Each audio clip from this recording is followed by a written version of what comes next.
let's do this. Yeah.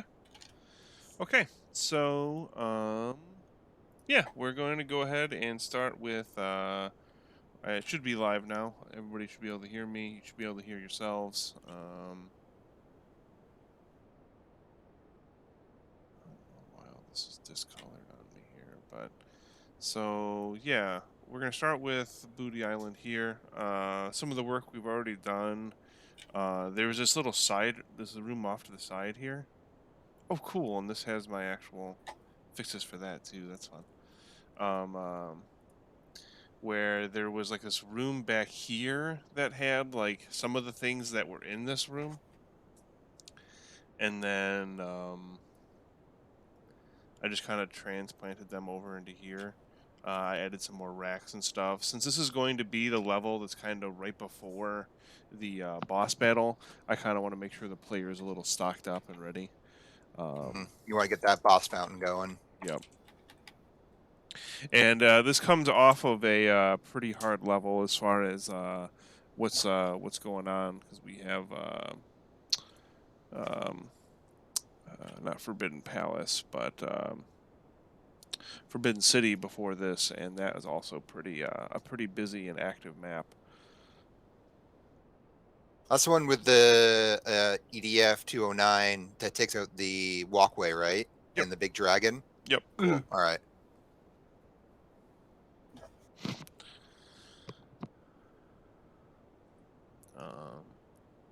So yeah, you have these folks here, and then so what we'll do then is we'll go back to resetting this part up. So this trigger here, this Hello. sets off. Oh, howdy. Oh, damn, he gone. Oh. He appeared and then he disappeared. This trigger here sets off a bunch of EDF that it closes this gate back here and sets off a bunch of EDF that come from over here. It used to be kind of back over here. I don't know why, because there's like an like basically this trigger here triggers these two turrets to shoot at you. And then I guess you were supposed to be able to come up here because this is a climbable texture. This little like Oh, wow. rose thorn. Oh, wow. Yeah, that was actually the way you were. That's the way they intended you to get into this room over here too, which is what activates the ship battle. They wanted you to climb up this, which just doesn't make sense to me. So one of the things that broke the map that we're gonna have to dig into later is I was trying to build like that restaurant in here. I think I showed it off a little bit at one point. Yeah. And that restaurant in here will link the player from here to that room, or then you'll also be able to traverse this to that room, or then I guess technically you'd still have this as well, but yeah. So let's start with taking these guys, making sure that this thing factory generates pig cups. Are the monster factories something that is unique to Duke? Like, I never really messed with Unreal editors, but I don't know if like Unreal had that or any other Unreal 1 based game used that kind of idea. I believe so. I haven't messed a whole lot myself with old Unreal and stuff like that, but as far as I understand, that is like the basic system for how enemies spawn off screen. So Interesting. Okay. I think the first Call of Duty has something like that because I remember if you would put in dev mode, it would be constantly displaying messages about how like, oh, we can't spawn these enemies because they're within the player's view. You know, that spawn them at these coordinates instead. And it was actually really interesting, like watching the logic happen of like, okay, how do we spawn these enemies without it looking very like, you know, they're just spawning in front of you and have it look organic, right? right.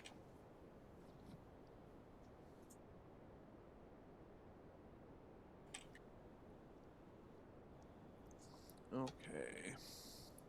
Yeah, and there's actually you can't see my properties window because I can't actually make it appear here. But there is a variable here that says covert, and basically if I set covert to true, it makes it so the enemies will only spawn when they are out of view. Cool. Okay. That does that exact kind of thing there. Interesting. Okay, so that's set up there. Let's make sure that...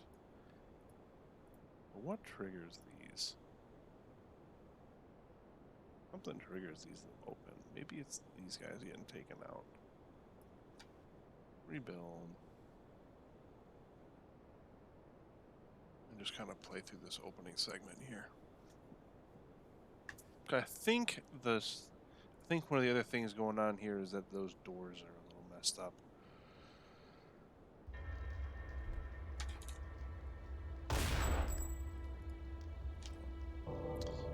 Let's go ahead and at least give ourselves a fighting chance.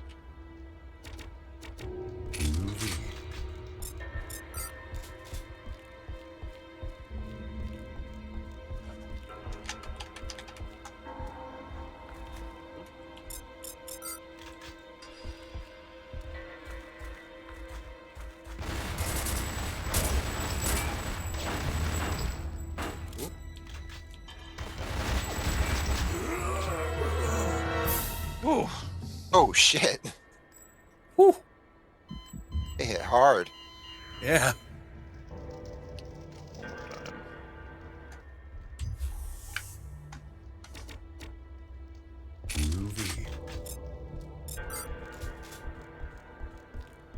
So Well, maybe- the player.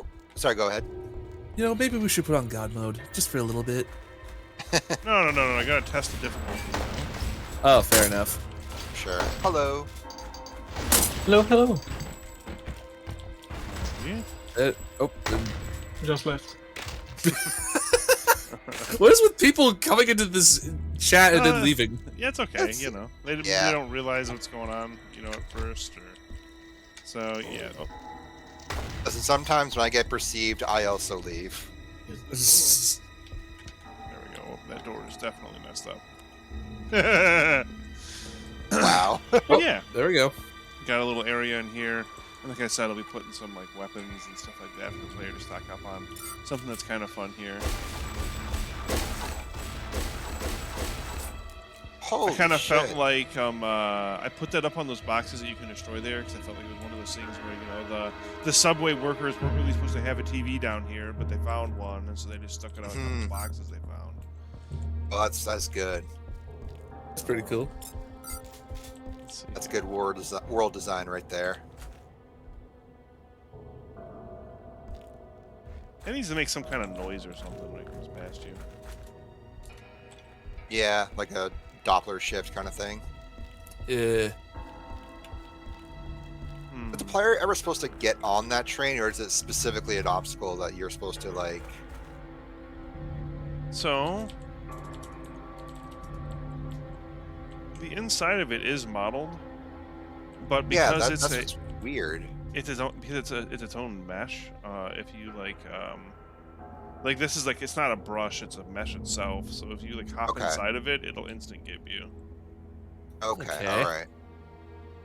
I think it's interesting. I don't know what's up with this. What's the difference between a mesh and a brush? Because I'm only used to meshes from Unreal 4. The brush is geometry. Like walls are made like all of these are brushes, where like this is a mesh. Like this is like its own like built entity. Basically, I guess the difference is that these you can use the like menu for to call into the world, where these you build. Okay. Interesting. Yeah, Paplavar, the atmosphere of these opening sections of DNF are just immaculate. Like just the ambience, just perfect. What happened? Why is he not chasing me?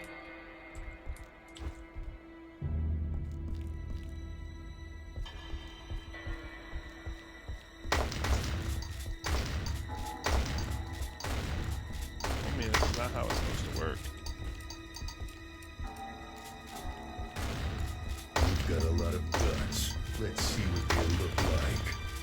if there's some setting that's about them that isn't set properly.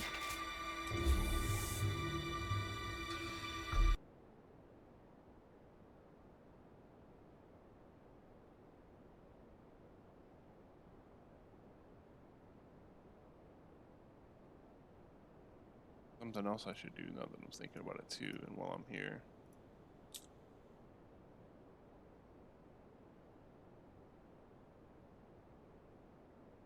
Sorry, it's another window you guys can't see. All good.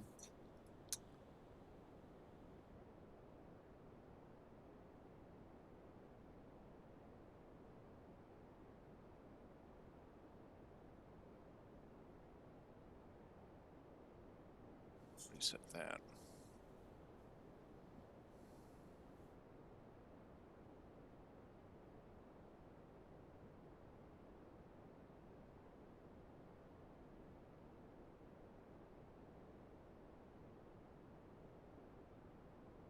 Okay, so I'm gonna save. I'm gonna open something we were working on before here, where there are pickups.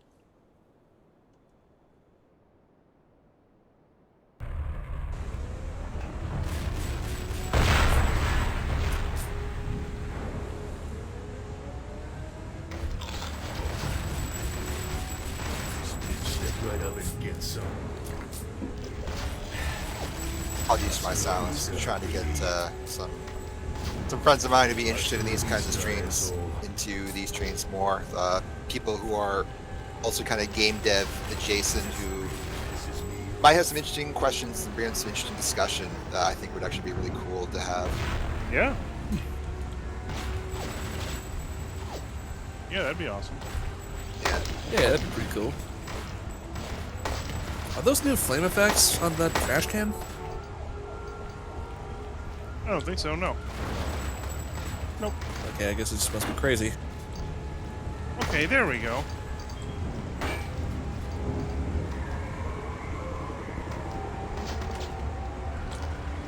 Maybe the new back- We're trying to.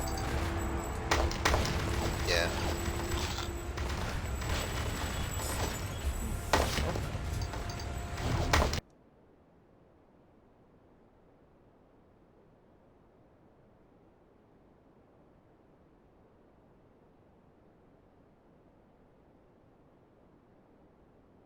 Eventually, I'll hopefully replace the sounds here, the music here, with new version of Stalker, which will be cool. But Oh, Ooh. that sounds pretty bitchin'. okay, so back to the pig cops do work in that aspect. Maybe they just need to be tweaked here. I'm pretty sure this is the map we were working on here. Actually, that does have an interesting question for me. Do we know how to get like the like to get the music looping like it does in 3D? How to get the music to loop and stuff like that? I believe Mhm. so. But the problem we're having right now is actually importing new music. Ah, I see. Yeah. Fair enough. Yeah. So we're getting there. Thankfully, there's a lot of ambient tracks that are already like that came with the leak. But yeah, definitely still something we need to kind of work with. Hiya. Hello. Howdy.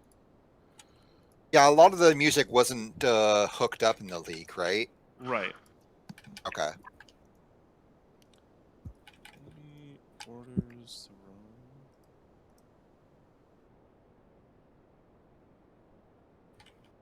And the multiplayer music is like broken. Sometimes it plays, sometimes it don't.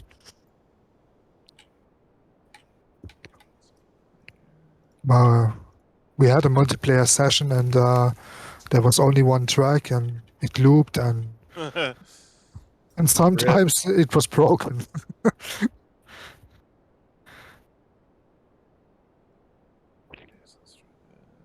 Seems like it'd be annoying. Yeah, it was annoying because it was always the same track over and over again.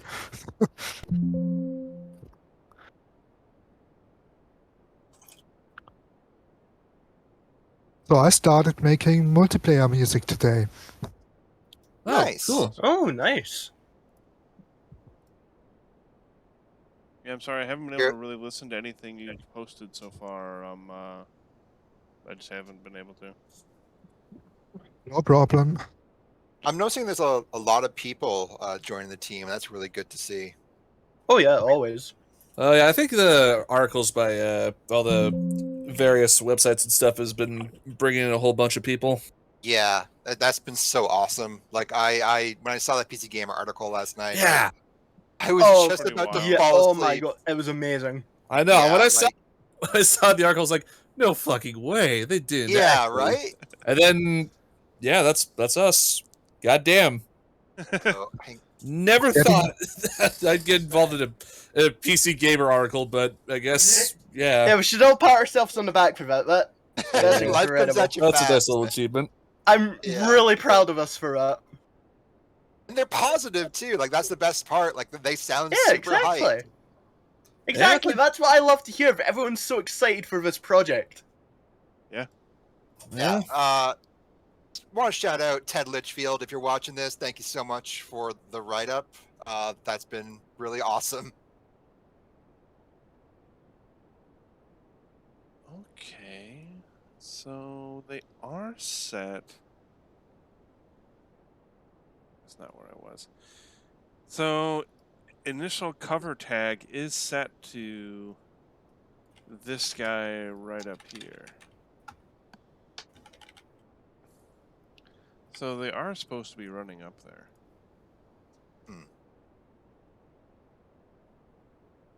And it's odd because I know that Ghost. I know that if I spawn in SWAT or if I spawn in Liz Troopers to do it.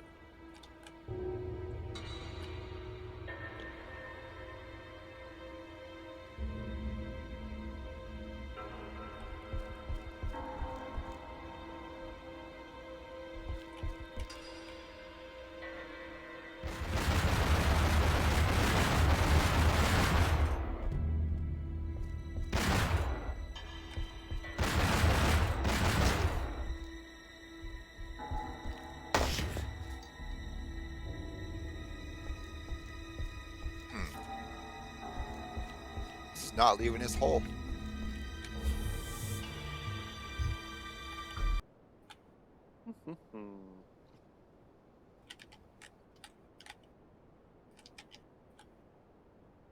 Okay, what if like that's too far for it for some reason? Like,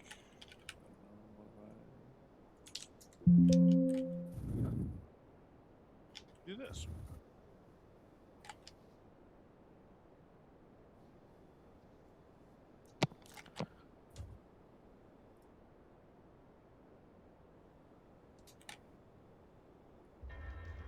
Yeah, the multiplayer session from the other night, or from Saturday yesterday, was actually, I guess, sorry, it's Monday, huh. But yeah, the multiplayer, the dev multiplayer session from Saturday was a lot of fun. We got a lot of good like info out of it. I feel like too. It wasn't just like as much as it was just for good fun. I think we got a lot of good information from it too. As far as like what kind of works and what doesn't, and Like stuff that needs to be faster. Like pipe bombs are really slow. RPG sometimes makes less damage and then more damage. Yeah, stuff like that. yeah. Yeah. I'm curious what like internally 3D Realms like their idea of the pacing for multiplayer was going to be like. Like were they intending to do like arena shooter pacing or like something different? Because there's just so many mechanics in the multiplayer version that like it both rewards and punishes specific like kinds of play in ways that like feels like you don't know which way they designed it, if that makes sense. Well, I would say the running is more like an arena shooter like Quake 3 or Unreal Tournament, but some things like the laser traps, there are some things that slow you down quite a bit. Yeah, So I don't know what they were going for in terms of pacing. He did what he was sure. supposed to. well, there What? we go. Remember, kids, That's an I'm EDF a trooper on a professional. pig cop. Don't try this at school. Weird. My good friend Dr. Spaceman asks what editor is this, and the editor they're using is Duke Ed, which is based on Unreal Ed 2 and also 1. Yeah, it's Unreal Engine 1 with yeah, Future Time. Yes, it's Unreal Engine 1 with some parts of Unreal Engine 2 like ad hoc onto it, and a lot of like other custom stuff that 3D Realms did. I think we had like a Frankenstein mishmash of early Unreal Engine stuff. Right. It's a strange creature. I say let's go for 5 Oh, I though. did not know that it was Unreal Engine 1 and 2 kind of like lumped together. Yeah. And then 2011 also added on a whole bunch of like UE3 features too on top of their own shit, right? Yeah. God, what a... Imagine trying to manage this platform, like just being like the janitor for the code. Oh god. Like, dear God. Oh Yeah, man, I don't even want to think I can about. see what they were giving up at some point. Yeah. My God, were they ambitious at this point? I'd say that like there's still not ambition in 2011 on the tech side as Vinesis, I think was their name. Showcase like all that lighting tech they had, which they didn't use at all because killed the console frame rate.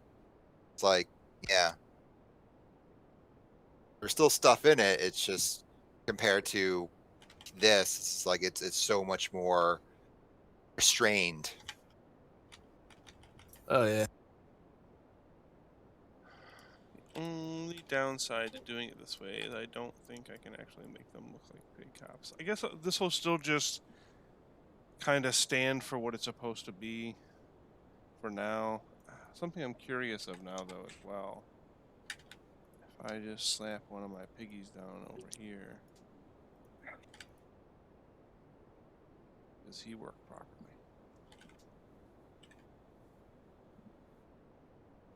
Can the other EDF? I like the detail on these guys. Oh yeah, the pig Yeah. is great. The pig cops are ridiculously well modeled. For sure. I saw that document that Spider-Man collected of all of Charlie Wiederhold's posts and things about like DNF over the years, and how they were struggling to like make the large joke work with the Las Vegas Police Department, and like their best idea was, well, we can turn the V into like an anarchy A symbol. It's like, sure. Was it seriously that hard? Yeah, I guess so. Why do they That's a little work? sad. Why do they work on Hollywood and they don't work here? Future says, I implemented this check for my prey cop to follow you if he's too far from you, but if it's just a level editor thing I missed, I might trash that bit of coding or leave it as an extra function in case the enemy has nowhere to go.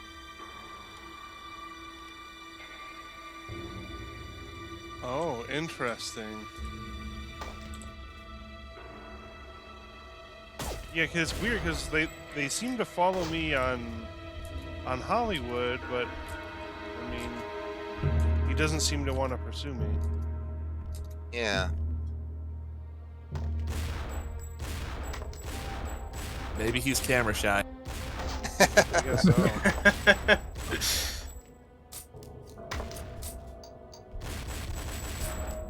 Or perhaps this is an extreme case of Duke Nukem Forever imitating Fear's AI, and the AI realizes, if I go over there, I will die.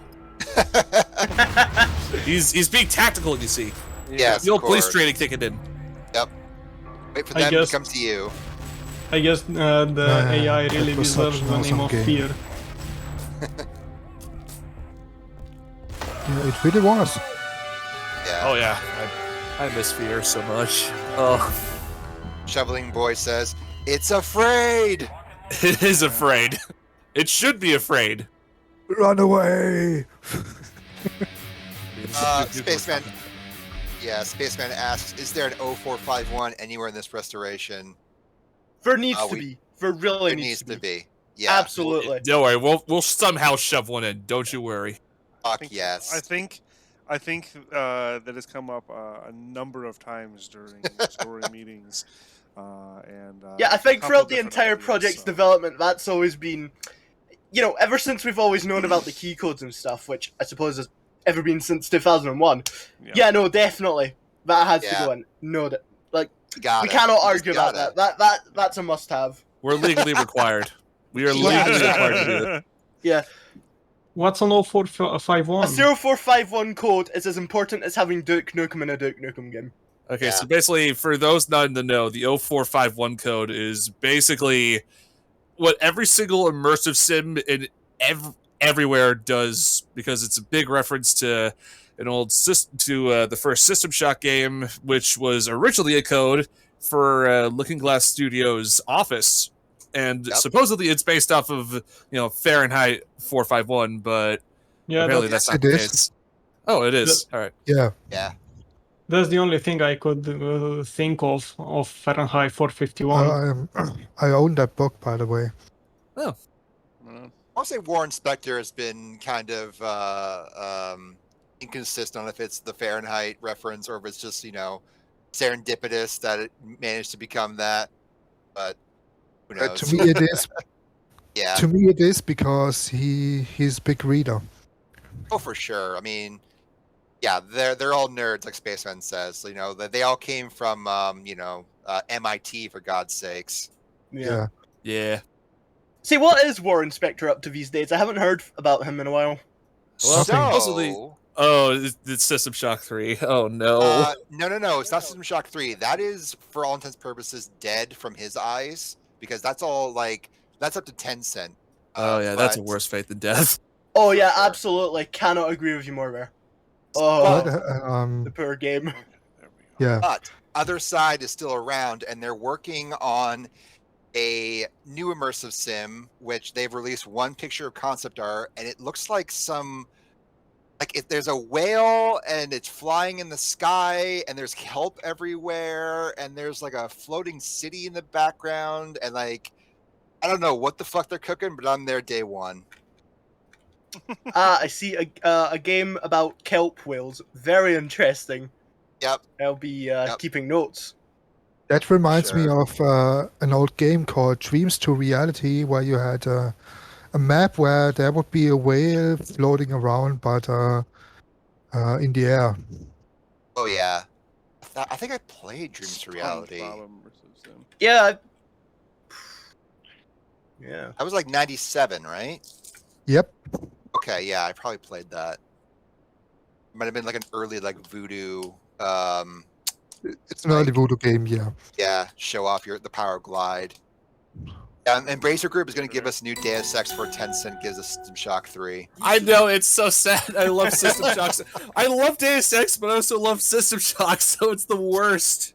Oh. Yeah. How did they end up with Tencent, for God's sakes? I have no fucking clue. Tencent just invests in whatever, and they took the money. That's Yeah. It's one of those many mysteries we may never know. Like, how did we end up getting this? Like, just how did we get the Duke build? It's like the worst thing is for System Shock 3, you can see the early gameplay and shit, and it looks good. I like the monster design a lot. I kind of wish that there was just some more. Yeah. It's like a Prey 2 situation for me, right? There's so much footage and shit. Oh, Prey 2! Don't remind me. I know. I'm sorry. I'm sorry. I didn't. Immersive sim fans have logged on. December 2011. Prey 2, yeah, that still hurts a lot. Yeah, I'm not sure which I'd rather have, Prey 2 or the 1998 builds. I'd probably take Prey 2. I'll take Prey 2 it was like cyberpunk bounty hunting on an alien planet. I mean, yeah. How awesome could it be? Oh yeah. I like to God, see all the 1313 demo leak. Ooh, yes. Oh, 1313 would be so God, good. yes. Oh, Oh, I waited so long for that one. Yeah, that game looks so I still sick. can't say I've forgiven Disney for canning that one. Fuck Disney, man. I will never forgive them for not continuing Repellent Commando. That is a big sin. Yeah, no, a sequel to that would just be... Oh, that would make my day. Oh yeah, It was in remember development. the developers of Time Splitters were developing Battlefront 3 for LucasArts until they Oh, yeah, yeah. canned it. Okay. Well, Yeah, that they have answers kinds that. of crazy shit for that one. That was Sure. free. That was free radical, right? Yeah, Yeah. Radical, yeah. Real quick, Spaceman asks, what's the scripting system look like in this editor? Is it possible to display it? Yeah, I can display the script editor. Give me a second here. All right. I think I can at least. I should be able to. We'll say that 1313 Dying did give us Mafia 3, and I know that game is kind of janky and fucked up, but I do find that game game's a really cool in blast. certain ways. Yeah. Yeah, the game rules. I love that game. And now they're making like a new BioShock over there, which I don't know. I don't know about a new BioShock. I kind of don't trust many people with the new BioShock, to be honest. Like, for me, 2 was the pinnacle. As much as people fucking 2 love, fucking owns. I know, right? It's so good. It's so fucking good. It feels so good to play, and that's such a better story. Okay, better story, better guns, better enemies. The script better editor levels. Here, basically, I can just go and open up my render actors, brushers, movers, edit script, and then it'll populate everything in here. And then I don't know if it's functioning because some things function and some things don't. I know a lot of I know that this is also not how our coders actually work through this stuff. We have it compiled through Visual Studio 2022. Studio? Yeah. So, but you can get the breakdown of everything here. It even has everything color coded for you, and then you can even do compilings and stuff like that through here as well. Like I said, I don't know if they actually work, but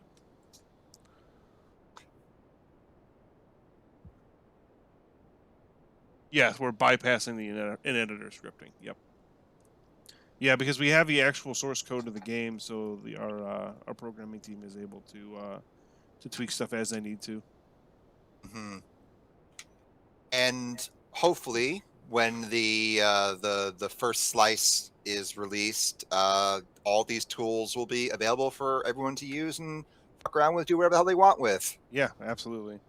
Yeah, we are going to release it as we got it. So I see many mods in the future. Oh yeah. The more mods for this game, the better. Really, sure. I cannot wait to see what everyone comes up with. Yeah, I think I mentioned before, but I really want to see I want to see the DNF 2001's version of Zykov Eddie just doing like really wild, weird, artsy shit with this tool set. Yeah. Like I want to see Pink Floyd's The Wall in this engine. Because he did that in E-Duke, and it's super cool. I'm just waiting for the moment where a whole shit ton of tool conversions are going to come out. And this sounds like an absolute pipe dream, but I hope that somebody makes a marathon remake in this. Oh yeah, marathon. Oh my god, cool. yeah. Oh wow, that'd be so sick. I know, right? Like, I know that the remake already exists on Unreal Tournament. It has a mod. It's Marathon Resurrected. But with Unreal, though, you could do some fucking wild shit with that. Oh, sorry. Thank you. Oh, like, oh my god. Yeah, for sure. Like, just like Duke Script, based on my understanding, is like extremely powerful at what it can do when it's working right. It will not let me delete this mover. I don't know what is going on. Uh-oh. It's okay. It's something I added because the doors that were here originally were messed up.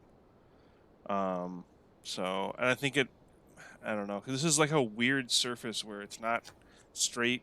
It's like technically kind of curved. So everything's at a weird angle. Let's see if it's. Oh, that didn't enable Ghost. I cannot wait until somebody. Those lights look good. Cool. It's still here after I deleted it. So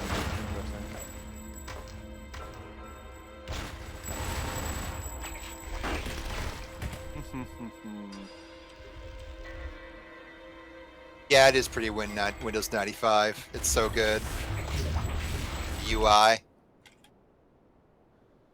It's so turn of the century. Like this UI, it brings you to a time of Mission Impossible 2 and Limp Bizkit doing the soundtrack.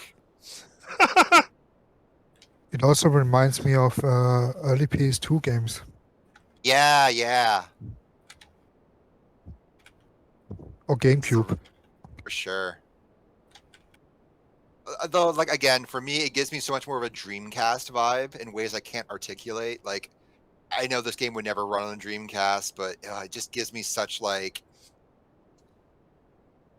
just that vibe, you know? Yeah, yeah. The It's elegiac. Dreamcast was such a cool console. Oh, it was so cool. It's sad nobody really bought it. Yep.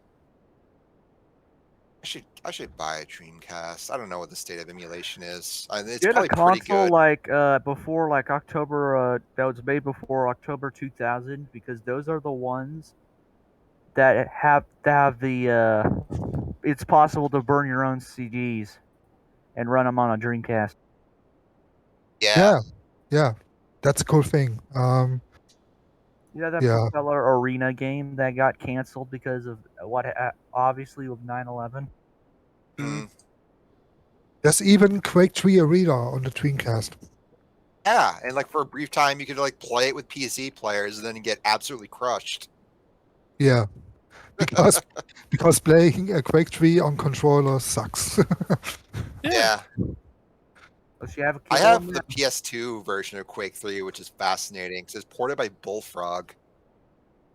Bullfrog, really? Yeah, it's got like Dungeon Keeper models in it. It's fucking weird. Isn't that also the same one where it adds in a couple of new bad guys as well? Yeah. Yeah, I should buy this version just for the Dungeon Keeper models. It's pretty cheap. I got it for like $5 at like a pawn shop. Or you can I take wanna the see chat route and just emulate it like I do. That's true. That's true. Yeah. Sometimes it's cool to run on hardware, right? Yeah, I think so. Yeah, Spaceman played Quake 3 Dreamcast on the modem. It was not good. I imagine it wouldn't. Could you imagine trying to? Go ahead. Yeah, could you imagine trying to play Quake 3 on a little control? Like, this is the thing that I don't really understand with people that try to play arena shooters on controllers. Like, you need to have excellent twitch movements, right? It's super slow. It's really slow. You know, you can't react that fast. No, you don't even need to be like. You don't even need excellent reflexes. You need to be godlike. You need aim, and a controller just doesn't provide that, especially if you don't have aim assist. But at that point, you're not really playing an arena shooter. You're just playing a game that just so happens to be really fast. Yeah. You also have this feature on the original Xbox, the first Xbox, where you could rip your CD audio onto the Oh, hell yes. And you could, for example, like the shooter Black on the Xbox, you can like play your own custom soundtracks as you play the game. Oh yeah. And Midtown Madness did the same thing, and some other games too. You could there was this function called your soundtrack, I guess, and custom soundtrack, yeah, and you could play your own music, which was fucking awesome. I think Flat Out did that as well. Yeah, if they had a Duke of Forever port on it, I wonder if they would implement like a own virtual jukebox or something. Well, like, isn't there like support in the code for like the concept of a custom soundtrack on the radio? Like, there's weird code for that. Wait, there's code for that here? In DNF 2001, yeah. I didn't know do that. not know. I think there is. I Could've have heard sworn. some. I think I did hear someone talking about something about how the radio was stuff is 2011. actually here. Yeah. But The custom soundtrack stuff on Xbox, I think, only worked with specific games that supported it, because there were certain games that I sadly could not just play Toxicity over, and those games, I rejected them as a teen. No, not every game supported it. Yeah. Yeah. Only a handful of games did it, and then at some point, no game did it. Yeah. Yeah. Well, it became like a thing where, like, you know, you're kind of annihilating an oral signature of certain games by putting your own music over it, you know? So, like, I get it, but also it sucks. I think it's because many games use license soundtracks, and they Yeah. wanted to play the licensed music in the game. Yeah. Have we ever considered like making expansion packs or something like opposing force, where instead of you're maybe like an EDF soldier or something? I mean, to be honest with you, I want to get through this part first. I know. We make the game first before we start doing anything crazy. I know. Yeah. That's why I said that's what I'm saying. If we actually finish up once we're done with this, I was just wondering. Yeah, no, I feel you. That's just I mean, the community. Yeah. Honestly, I figure by the time we get mod tools out and we figure, oh, let's make an expansion pack like the good old days. By then, we probably have like several projects that pretty much everyone goes crazy for, and then we announce something and they're like, "Oh, cool! How is it like so and so though?" And yeah, The thing is, whenever I hear EDF, I think about Red Faction. Yeah. Whenever I hear EDF, I always think of Earth Defense Force. Yep. Yeah. That's what Spaceman just said. Yeah. I want to quickly go back. Shoveling Boy asks, this is a question that's been answered before, but it's never a bad idea to answer it again. What is the team's plan with the entire DNF 2002 build leaks? I think the consensus was a fork happens, right? Well, so I think that's what's been speculated, is that a fork would happen. It's really hard to say. I mean, I don't know. First, we have to actually get said build. That's the big thing. I still don't think that, personally, based off of the state that this game is in, I don't think that the 2002 build is really 90% complete. No, that's bullshit. Totally. Yeah, that doesn't exist. Definitely. I don't think there's any chance it's 90% complete. Yeah, I mean, obviously more complete than our version is, but absolutely just. Even Charlie's kind of implying that's like around 60 or 70% complete. Even that's probably generous. Yeah. And also, like, I think it might have been me or someone else mentioned it in the other thing. Like, you know, who knows what is more broken in that build versus more complete, right? Like, I remember Charlie mentioning that, like, depending on the build, more shit is fucked up versus like stuff that is finished, because like you're still piecing together stuff, right? Mm-hmm. And I did mention at some point something about the Lake Mead section. It's like, oh, it's much cooler in, say, the 2004 build than it is in 2002's. Or, oh, the Stratosphere, you know, it's better in 1999 than it was in 2003. Yeah. It's a vicious cycle. So, it is. You know, we got the cookie, and big surprise, we want another cookie. Yeah. Can't blame anybody, really. I mean, honestly, Exactly. me too. You know, I want to see what the 2002 build's like, for sure. Like, I want to see the 98 build really bad. Oh, the 98 build. Oh, I would 98 love too. to see the 98 build. Because I want to see the game they were building before Half-Life scared them. Oh god, yeah, that'd be fun. Isn't it just a bunch of levels made for the E3 trailer? Yeah. Probably. But like, think of like just looking at those assets in higher quality, right? Oh, like, that's what I'm curious about. Like, I mean, that's also what I'm thinking. Like, the maps that were actually shown in that 98 trailer, how complete are they? Is it just is it just like what was shown in the trailers, or is there more there? There'd be like a bit more there. Like FrameRaider, pointed out, it's pretty obvious they would even have working AI at that point. Mm-hmm. Oh yeah, do you like there was a boat level in the 98 build. Do you remember there was actual video? Yeah, in the screenshot. Yeah, there was actually a video somebody recorded of the closed showing of the boat level, but that's obviously been lost to time. Unfortunately, I think I have that image. I think I have it. I think it's all in the DNF museum. Yeah, it's in the DNF museum. I'll try and find it. There we go. Yeah, there we go. That is lost that 1999 Slam Fest for Super Smash Brothers. You know what? I really want Duke to be in the next Mortal Kombat. Honestly, yes, it fits so well. Caleb, I'd say it's a bit of a stretch, but that sounds cool. I think it would fit perfectly in Mortal Kombat. It is. I mean, Mortal Kombat Smash Brothers for 30-year-olds. Let's be honest here. Yeah. Honestly, though, I'm just thinking about it now. It would be pretty funny to see Johnny Cage and Duke interact. Just oh God, yeah. Like, who the hell are you? I'm Johnny Cage. I'm the star here. No, I'm the star here. I'm gonna kick your ass. It's just a big old fight between who has the bigger ego. Yeah. Unstoppable force meets immovable object. Yeah, pretty much.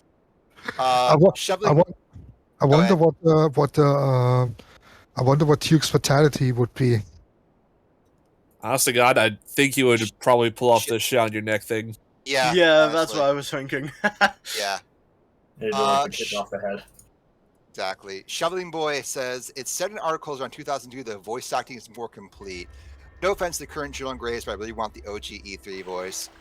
Yeah, I mean, it would be cool to have that, but I think Mortal is, like, excellent in the little bit I've heard from him. He's doing a great job as Graves. Oh, yeah, really. And also, unfortunately, I think the original Graves actor from the 2001 trailer is unfortunately he's passed away, hasn't he? Yeah, passed away. I remember. I want to say. Yeah. Someone looked it up. Damn. Yep. Yeah, sorry, bro. And then Spaceman asks, what kind of material layers is this using? I remember Deus Ex felt like there was a standard low-res albedo layer, but then when you got close, there'd be kind of like an absurdly high-detail layer that was tiled.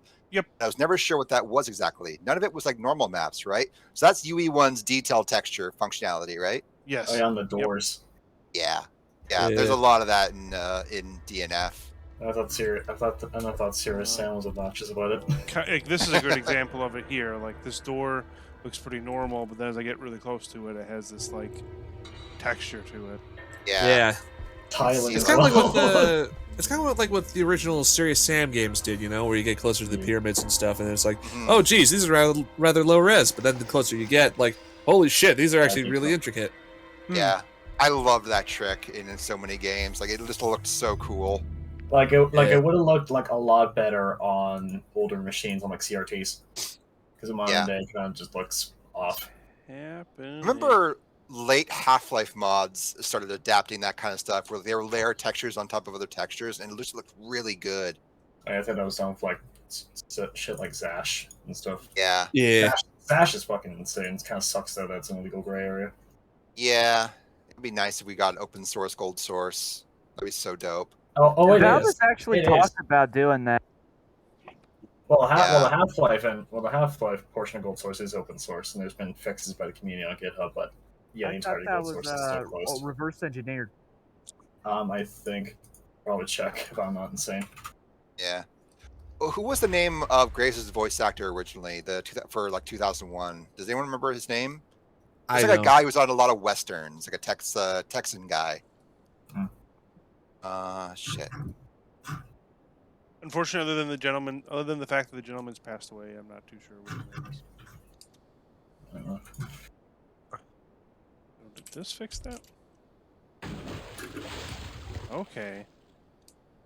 Okay, so we're actually just going to back up a little bit then, because something about something that's been changed messed with this too.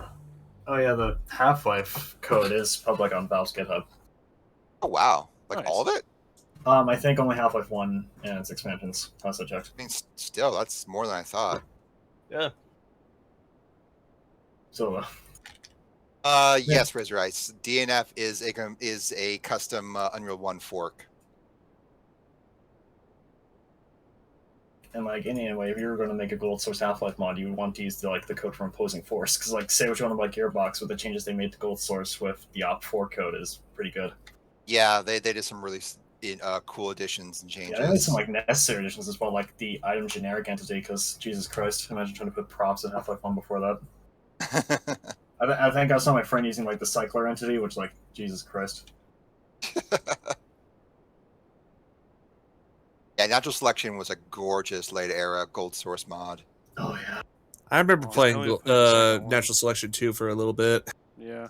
And then it just died, which is really sad because I really liked playing it. Stuff like Specialist and Jake and Bacon. Oh yeah. Oh, Specialist was so good. Oh yeah.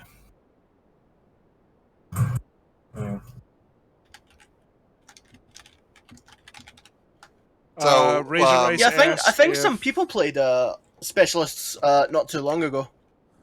Oh, it's still an active mod, yeah. Yeah. Razor Race asked if this was using a custom build. Yes, it's using a custom build of Unreal 1. Based on we should totally play Specialist sometime. Got like source mods as well, are pretty cool.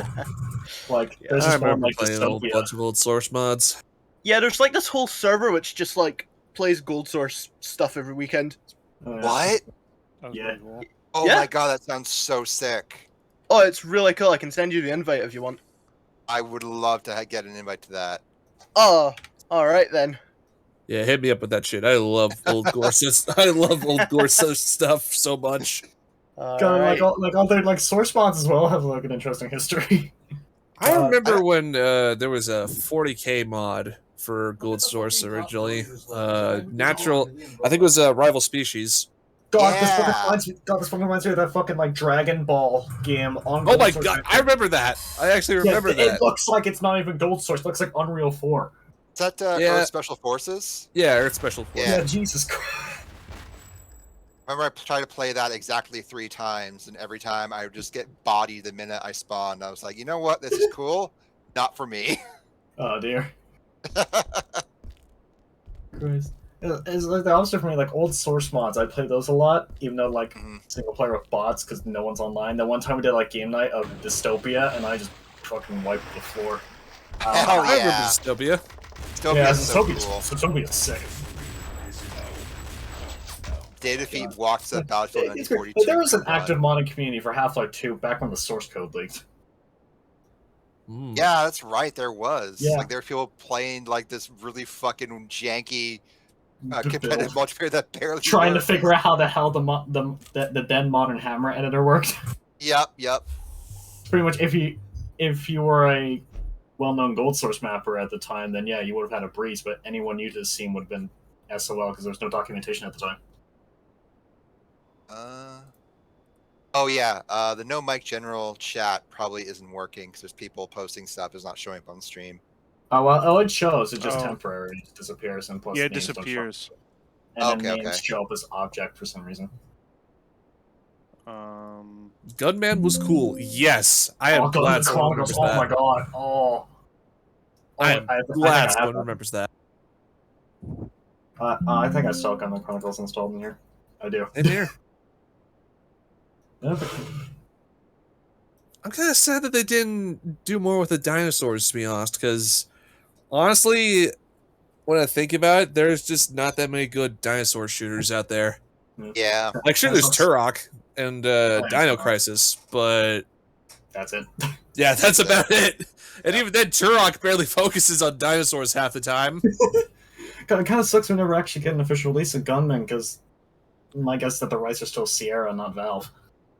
Yeah, I think that's probably what happened. But like that's like abandonware at this point. Oh yeah, you can find it anywhere. You can actually find it on ModDB. It's just there. You can get it on ModDB. Yeah, like customized for Steam and everything. Yeah. I had Gunman, like the retail box and everything. Then I sold it in like 2005, and I wish I didn't because that goes for a pretty penny nowadays. Yeah, fucking no. I bet. Good though. God, oh yeah. Also, speaking of dinosaur games, you heard of like that Vivisector? Oh yeah, Vivisector. That was the Nukem spinoff. Yeah, it was supposed to be a Nukem game, but it became its own thing. Yeah. Action Forums, the guy that made Vivisector, they've made a ridiculous amount of cool shit. They made Chasm, Carnivores. Cryostasis. Yeah, Cryostasis. That shit is their magnum opus. I will fight anybody on that. Night Dive's been trying to get the rights to that. Wait, they are? They've been trying over the years. I think Steven's mentioned in interviews and stuff about like they would love to republish that, but it is complicated at the moment. And before another No One Lives Forever situation where they have to abandon their plans. I was playing Cryostasis and my PC wasn't that good, and as soon as the ice started to melt, it was stuttering as hell. It was really demanding back then. Yeah, that's the thing about Cryostasis, that I hope to get, like, they're doing a remaster of Chasm, right? I hope to God that if they do a Cryostasis remaster or re-release or whatever the hell, I hope to God they fix the performance issues, because for me, the first half of the game is perfectly fine. Maybe I'll get like a frame drop here or there from some ice particles exploding or whatever. But the last half of the game is so crash heavy that it just totally kills my drive to play the game, which sucks because that first hour thus far has been so cool. As soon as something melts in the game, it's really impacting the performance. A lot has to do with like physics shit, right? Because like that stuff is so inefficient and fucked up. Yeah. I remember when that was in PlanetSide too. God. And then they got rid of it. Yeah. I do like the concept though that you have to make fire or use a lamp or something, or turn the light on, just not to freeze to death, and it's really cool. I mean, there hasn't been a game that did something like this, that you're stuck on a frozen ship on the ass end of nowhere and you have to survive. Exactly. I feel that games set in the cold, like survival horror games especially, I feel like that is such untapped potential to do all kinds of crazy, creepy stuff. Yeah, totally. You could do something like The Thing by John Carpenter. That's probably what they're all trying to go for. I have The Thing completed in box. There was the video game. For God's sake, don't let George Broussard see it! No, you fool! No, stop, don't want to watch E feature plus 3. No. Hey guys, hey guys, I got this new feature. We could have ice. Stencil shadows. It still amazes me that when this thing got leaked, it didn't come with a snow level. That's because it is the 2002 build. This is the 2001 build. It doesn't have.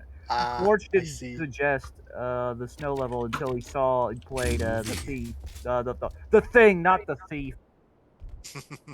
System Shock 2. I can imagine George coming in to work like every week, and then it's like, hey guys, I played this new game, what about we add this feature next? And everyone is like, oh my god. Everyone stares at him with like utter contempt. He plays Halo and he's like, guys, what if we gave Duke a shield? And they're just like, they did that in 2006. Call of Duty, let's be honest. I can Every imagine. game after 2007 tried to be like Call of Duty with the regenerated health and the limited sprinting. Oh yeah. I don't know why the hell it is game design, very linear level design. Or like Gears of War. Many games try to be like Gears of War. That's true. Oh god. The 2006 build literally has Gears of War font in it. It's so weird. Yeah, the later builds are just such strange little mishmashes of random shit. Like builds from mid 2002 onward are just a mess. Yeah, Like adding specular highlighting to like assets with no normal mapping whatsoever. Like, what were you doing? Every single time I look at the footage from like 2006 or so, I keep on thinking, why does everything look like it's smeared in Vaseline or oil? Because normal mapping didn't know what the fuck they were doing. Like, there's like this weird yellow tinge to it that like people complain about with the new Deus Ex games where like everything's orange. Oh yeah, it's so yellow. That's why I don't like it. I don't like Deus Ex Human Revolution because everything looks like someone pissed all over it. Exactly. It's like the darn snare sound from the Saint Anger. Yeah. Yeah. Bing, bing, Shoveling Boy asks, are the turrets going to stay standing in one place? They walk around like in the 2003 video. I don't think they walk around yet. Okay. This is like I don't. Is that think they can. planned or? I don't think we've talked about it. Okay, cool. I think we should like try to reconstruct what the 2002 to 2004 looked, but that's what Charlie suggested, because when he suggested a release of builds that he suggested content from like 2001 to 2004 be released.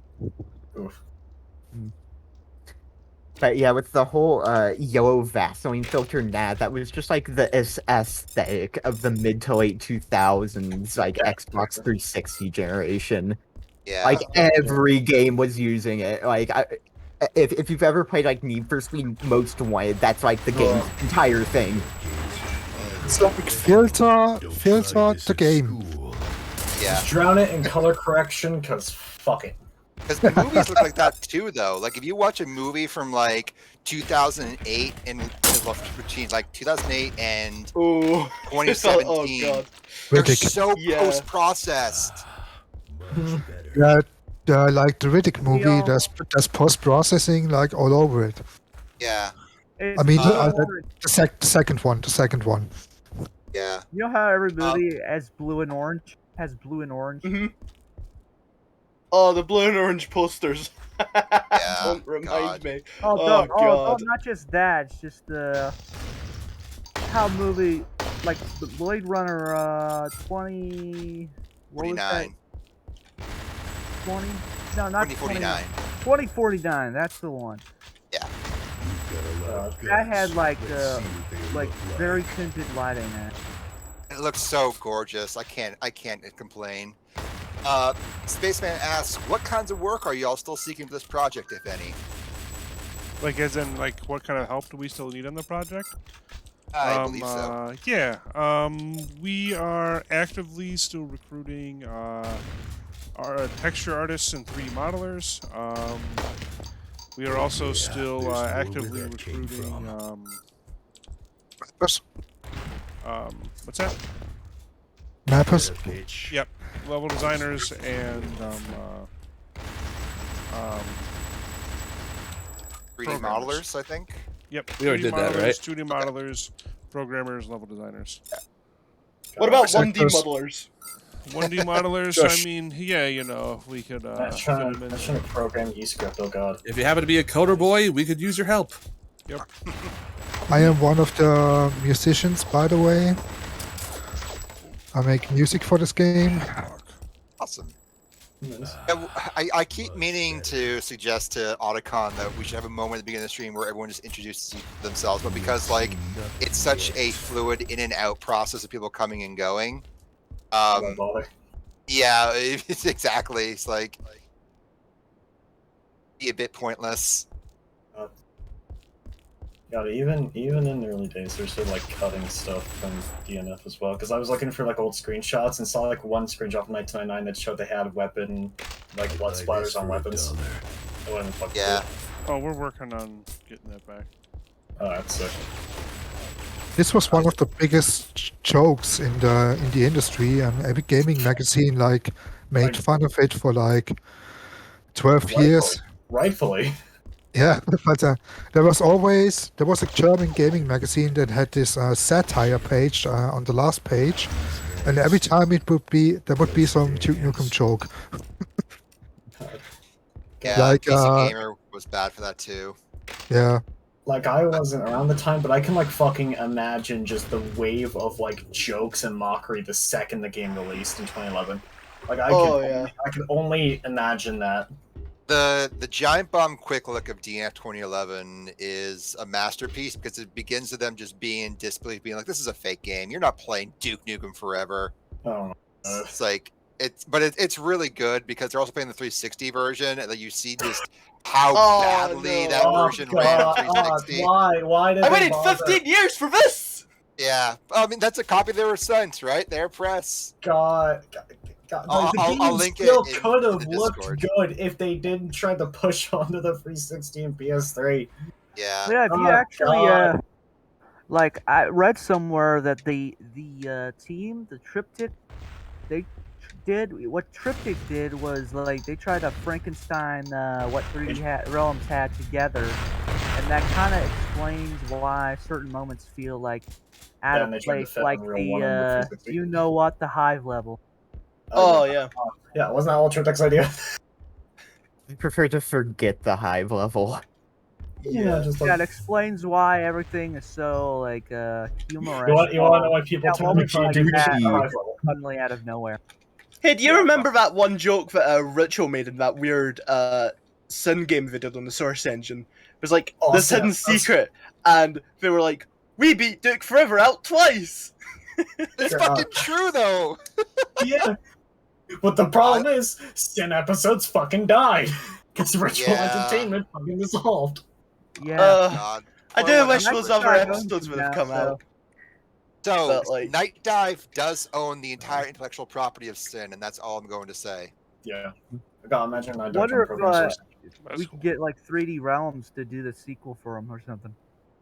Yeah, because they're doing a great job shipping Sin-related products at the moment. Oh yeah, I think they're working on Sin related with something. Yeah. Yeah, I'm not sure how much, like, as great as they are, I'm not sure how much I trust, 3D Realms, regardless of which version you're talking about, on current 3D Realms. Fully shipping a product. Like, it's great, but as far as I'm aware, all the stuff that they do have out is all still in early access, so it's all very much still a when it's done. I thought Ion Fury was out. However, Ion Fury's out. That's about it. Yeah. I think one other game people forget exists. I swear to God, someone must have like casted some kind of like curse on 3 realms to where they're just like eternally damned to constantly like George for spending all the money. You want to know why that is? Because one company has Scott Miller, the other doesn't. Yeah. My theory is that secretly behind the scenes, George Broussard's still working for the company. You know. Oh fuck off. God! And he still comes in, and he still comes in every week like, "Hey guys, did you see this new feature?" Guys, Did you check out Dead Island 2? We need a gore system like that. Oh no! The guy didn't play Soldier of Fortune because the gore effects in that and the Quake 2 engine. And then Miller comes in. It's like, you better not be paying them too much. Fucking hell. Yeah, they sold every IP they had, just so they could continue working on Duke forever, like Max Payne. Yeah, like Max Payne, Prey. Yeah. I also hear that Ion Fury expansion, they've tried getting Digital Extremes to finish it off, but Broussard was very hesitant. He's like, "No, we're not doing that. I will still keep working on this when it's done." Last I checked, they were hiring Gold Source modders. Yeah, Scott Miller knew when the peak of like they hired the developer behind Takei's solo mission. They almost hired Magic Nipples, but he declined. Think, fuck. Like he said, he got out while he's so good. He said the project went off rails around 2003, which is, I think, that's around the peak of its development, and that's where it went all downhill. It all just crashed. It crashed and burned. Real quick. Thank you, Doom 3. Exactly. Doom 3 Uber Alice. That's what fucking Fred told me. That was the attitude around the time.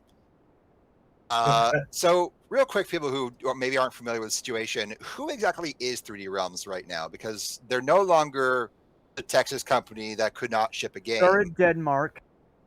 Yeah, they're now Danish people who.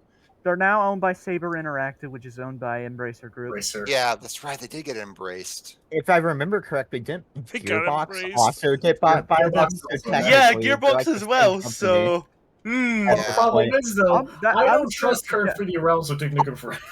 No. Yeah. No, Well, listen, I'll tell you what happens. You give Duke Nukem Forever back to 3D Realms, and it'll take another 15 years to finish their version of the game. Give it to Apogee. They'll probably make Duke Nukem Vengeance, which will probably be pretty good. Give it back to give it to New Blood. They were trying to release those 3D, Yeah. Duke Nukem 3D builds, but It thanks was. to being They 3 did. Realms being idiots, trying to make a Duke Nukem game without Gearbox's permission, they lost the bombshell. rights to. They lost the publishing rights to their old Duke game. Imagine. And that game became Bombshell. Yep. I have to Ima- wonder exactly what they were thinking, though. Like, they knew they weren't allowed to make another Duke game, because, like, they knew Gearbox had the rights. So, why would they attempt to secretly work on another Duke game? Like, were Yeah. they trying to guarantee they wouldn't get the rights back? Yeah, exactly. Like, what were they thinking? I don't fucking Salt know. the earth. Yeah. Like, I hate to Like, speak bad of 3D Realms, but seriously. I mean, was come it on. was it a cope? I mean, couldn't you say the same thing about us? Yeah. Like, not to, Yeah. like, you know, I'm just Fair saying, enough. but, like, This whole project is just one technically, big cope. yeah. I mean, don't get me wrong. Like, I would love to get to the point where I felt that we were legitimate enough. Not that we're not, and not that we're not. Not that I'm calling our legitimacy in question, but I'm just saying that, like, I would love to get to the point where we could actually, like, do something like that. But at the same time, like, until that happens, we are basically working on an unsanctioned Duke product. Hmm. The dream I have is that I know we're not getting paid for it too. I know that. I feel like Yeah. I feel you with that difference too. Yeah, the dream I have is that because like Gearbox does have a system where like they can give out licenses to community projects, but like they never actually utilized it before, to my knowledge. I think they tried to back when Interceptor was remastering Duke 3D, but they kept Yeah, going. Yeah, but like my dream is that because like they know about this project, they are fully aware of it. Oh yeah, like No doubt. So yeah, no, absolutely. There's no way they aren't aware by now. yeah, I mean, we didn't get a Let's C and not D talk right over now, each so other. exactly. My dream is that when the first slice comes out, it is impressive enough that Gearbox contacts the team and is like, "Listen, we will give you, we will license DNF to you to make it. You get that Black Mesa boost of like legitimacy, Yeah. No, I But totally feel you. that would be awesome. Then us like being on Steam, like official. Yeah. Yeah. Like there is a world where that can happen, and I think that's a pretty, like, I don't know, maybe I'm too naive and optimistic, but my God, I would love that to happen. It is the ideal world in a sense. Yeah. The Yeah. idea. For sure. Can we make an unlicensed Randy Pitchford? Yeah, probably. Oh, absolutely. Hey, real quick, I have a question for Liquid. So, Yeah. if I remember correctly, you guys said that the decision to rebrand the casino from Plantation to Booty Island wasn't like a whole thing with censoring it, but No. but like if I remember correctly, you guys said that the devs were already in the middle of like rebranding the casino in the lake. Yeah. So, yeah. Actually, I can show you the difference. It's a weird thing. They kind of went back and forth on it. In really early footage, you can see that it was called Booty Island. In the most recent version that we have, which is this build, it was like half in transition of being switched over to Plantation, but there's other still weird things, like they still have this Booty Island sign here. I didn't place that there. That was already there. And like stuff like this here, we didn't make this. We just touched it up a little bit. Like this was something that's already in the game files. And so what we've done is we're going to be repurposing the Plantation. most likely in the stratosphere level. What we're just doing here is we're just restoring Booty Island, mostly because this is a pirate-themed casino, and it doesn't really make a whole lot of sense. There were no pirates in the South. Yeah. There's We're there. So yeah, I don't know. It just feels like it's the kind of tongue in cheek that Duke presides over. You know what I mean? It's a butt joke. And then also yeah, it just makes a little more sense. So like I guess the other argument to that would be that the plantation is actually the boxing ring, which the only thing I'll push back on that is that also still doesn't make a whole lot of sense, because there's the only thing that is themed like a plantation is the and honestly it wouldn't even be themed at a plantation. It's the Confederate flag thing. So like I said, we're going to repurpose that into the stratosphere level, and then we're going to restore this back to the 1998 screenshots we saw, where this is Booty Island. Like you're doing something similar with like we talked about this in the very first stream, but like the line where Duke said don't try this at school, like that line's gonna be repurposed for something else later down the line instead of having it be in the pool of standard one-liners, because it just doesn't make sense for him as a character to use as a one-liner versus a more different context. Yep. Yeah, we talked. We've talked about moving that into a different part of the into a different part of the game as well, with like a jumping over a school bus or something. Yeah, like Evel Knievel shit. Yeah. Oh yeah. That works way better. And we still get the best of both worlds, right? We get to use stuff that's in the game already, so we're not necessarily, removing anything from the game, and then we are also finding ways to make it still feel like a Duke, because that's not even really the saying. The saying is don't try this at home, and then it still puts it into context with an actual school bus. So yeah, it just makes more sense. Yep. Yeah. Oh, we're restoring this room again. So let me get this straight. 3D Realms is some Danish company now. Like they kind of sold the name and rebranded themselves. The way it works, I think, is that Interceptor, after Rise of Triad 2013, saw that the 3D Realms name was for sale, and they purchased the rights to it, rebranded it 3D Realms, and that's pretty. Then they got bought by Saber, which is of course part of Embracer, and also Gearbox involved in there somewhere as well. So it's a mishmash of different companies. Yeah. It's a hellscape. As far as I'm aware, it more or less has nothing to do with the original 3D Realms. So literally nothing. Nothing to do with the old Apogee team. Joe Siegler might still work there, or he might be at Apogee. You need a fucking flowchart to like manage this. It's like there was a recent Red Letter Media episode on Prey, the Predator sequel, and they basically said like you need to be an expert on corporate mergers and acquisitions to see where you need to watch the reboot of like Frankfurt and Son. Is canceled after one season. It's just absurd nowadays. Oh, like kind of that crappy Resident Evil show from Netflix. Yeah, exactly. Yeah. It's a bit like its software not being its software anymore, but Zenimax. Yeah, and then also like its software has 2 employees who date back to like the old days, like it's Donna. Kevin, Cloud, and Donna. That's it. That's all that remains. Actually, I think Kevin Cloud left in like 2019. Did he? I think he left. Yeah. Really? Holy when? Fuck! What? So it's only Miss Donna now. That's sad. Really? When did Kevin leave? I have no fucking idea. I think I got. I am okay. No, he was credited on the Quake remaster. Oh, was he? But he's still there as a 2021.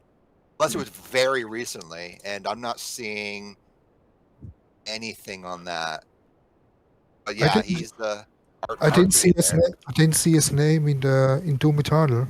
So I think. Oh, he was in Doom Eternal. Yeah, he's on credited in Moby Doom Games Eternal. at least. Yeah. oh, okay. You think Okay, of so- Tim Willits? Oh yeah, Tim's still there. In Willits is Tim's at Saber now.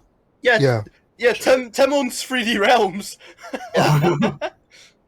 Welcome to Cool. hell. Hell, I hate it. It'll take He's 30 one of years the- for Forever to come out now. I mean, I'd like to imagine Puts it that on. if you told New 3 Realms to finish the 2001 build of DNF, it'd take 15 years again, and then it would come out, and it's just DNF 2011 again. If it Well, did, like- it would probably be terrible. Wasn't there a rumor that when 3D Realms was realizing that like they were like real 3D Realms should say, when they were in danger of like going bankrupt, they literally shopped DNF to like Valve and Ritual and id asking for help, and all of them got rejected it. Pisses me off. Yeah, that's what I heard. They were all like, "Oh, things are like seriously bad. We promise we'll finish the game now, even though it's taken us 12 years at this point. Please." They were like, "Are you kidding me? It's taken you 12 years for this game to come out. Do you really think we're gonna help you when it's taken 12 years? How do we know for a fact that this is actually going to come out? Jesus, get out of I here!" was just trying to ask Valve for help in 2012. I think they were kind of in deep with their dedicated design experiments at the time. Yeah, for sure, for sure.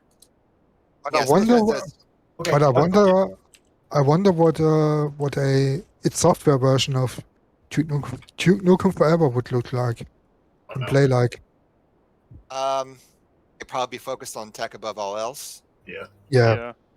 Especially if Carmack was still around. Exactly. Oh yeah. Okay, How I long did that more, took- Carmack DNF. Would that be something?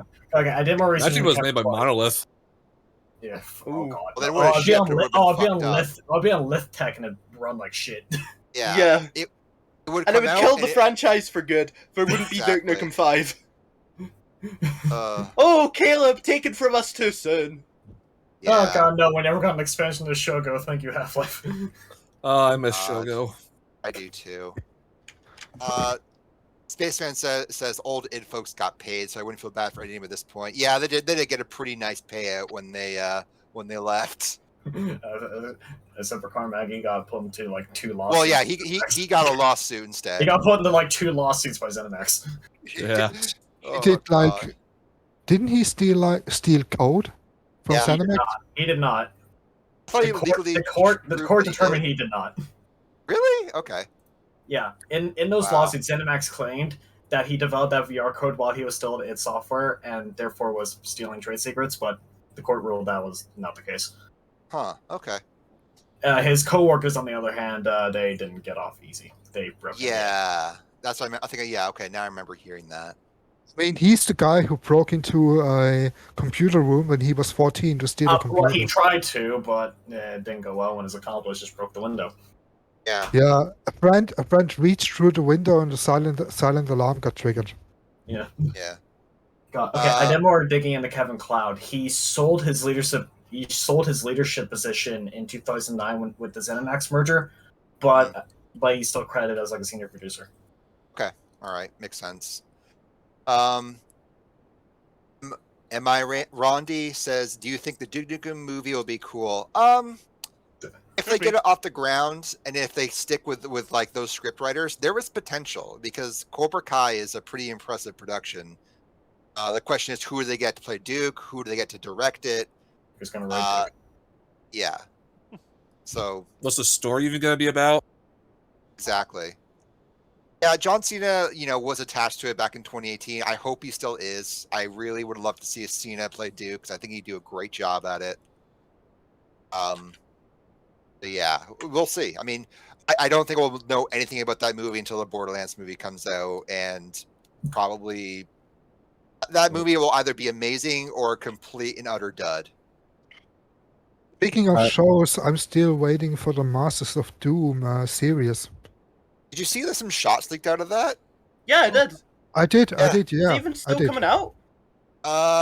It's hard to tell. It's probably in production hell, if anything, which sucks because I really, really want to watch that series. I'd say, I in my saw- opinion, on the Duke Nukem movie is honestly, it's probably not gonna come out. I mean, there's so many like video game movies that are said to be like in production, but usually just like nothing ever comes of them. But here's the difference: Sonic was extremely successful and did very well critically. Problem is though, how will the writers treat Duke Nukem as a character? Well, if you look at Cobra Kai, like I think they have the chops to pull it off. Like they have an element of they still respect the source material and the original attitude of the character, while still being able to update it for modern ideas and things.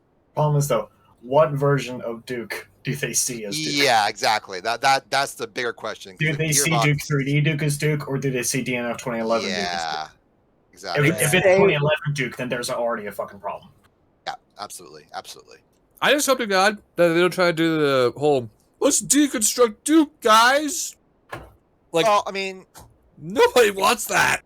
Yeah, they probably will in certain ways, but like again, if you look at something like Peacekeeper, where like they do that, but also they have fun with it instead of being very dour. Like no one wants the wrestler of Duke Nukem. That's an old joke that's been around for a while. It wouldn't really be a good time, right? Like you want a Duke that is fun, but still understands it is dated. I think that would make both camps happy in that regard. Maybe have some self-aware references in there of how dated it is. Yeah, exactly. Like have him like wake up from a time machine, like he still thinks it's 1996 or something. Like yeah, that would work. Like why are people walking around with phones in their hands? I don't get it. What are they staring at? What the hell is this? Yeah, Demolition Duke. Like why is everyone carrying bricks? Like they should do it like my judge did in the new Beavis and Butthead movie, where Beavis and Butthead are in 2022, and they don't know what's going on around them. Yeah, exactly. Like it's not the hardest problem in the world to solve. Like you can do it.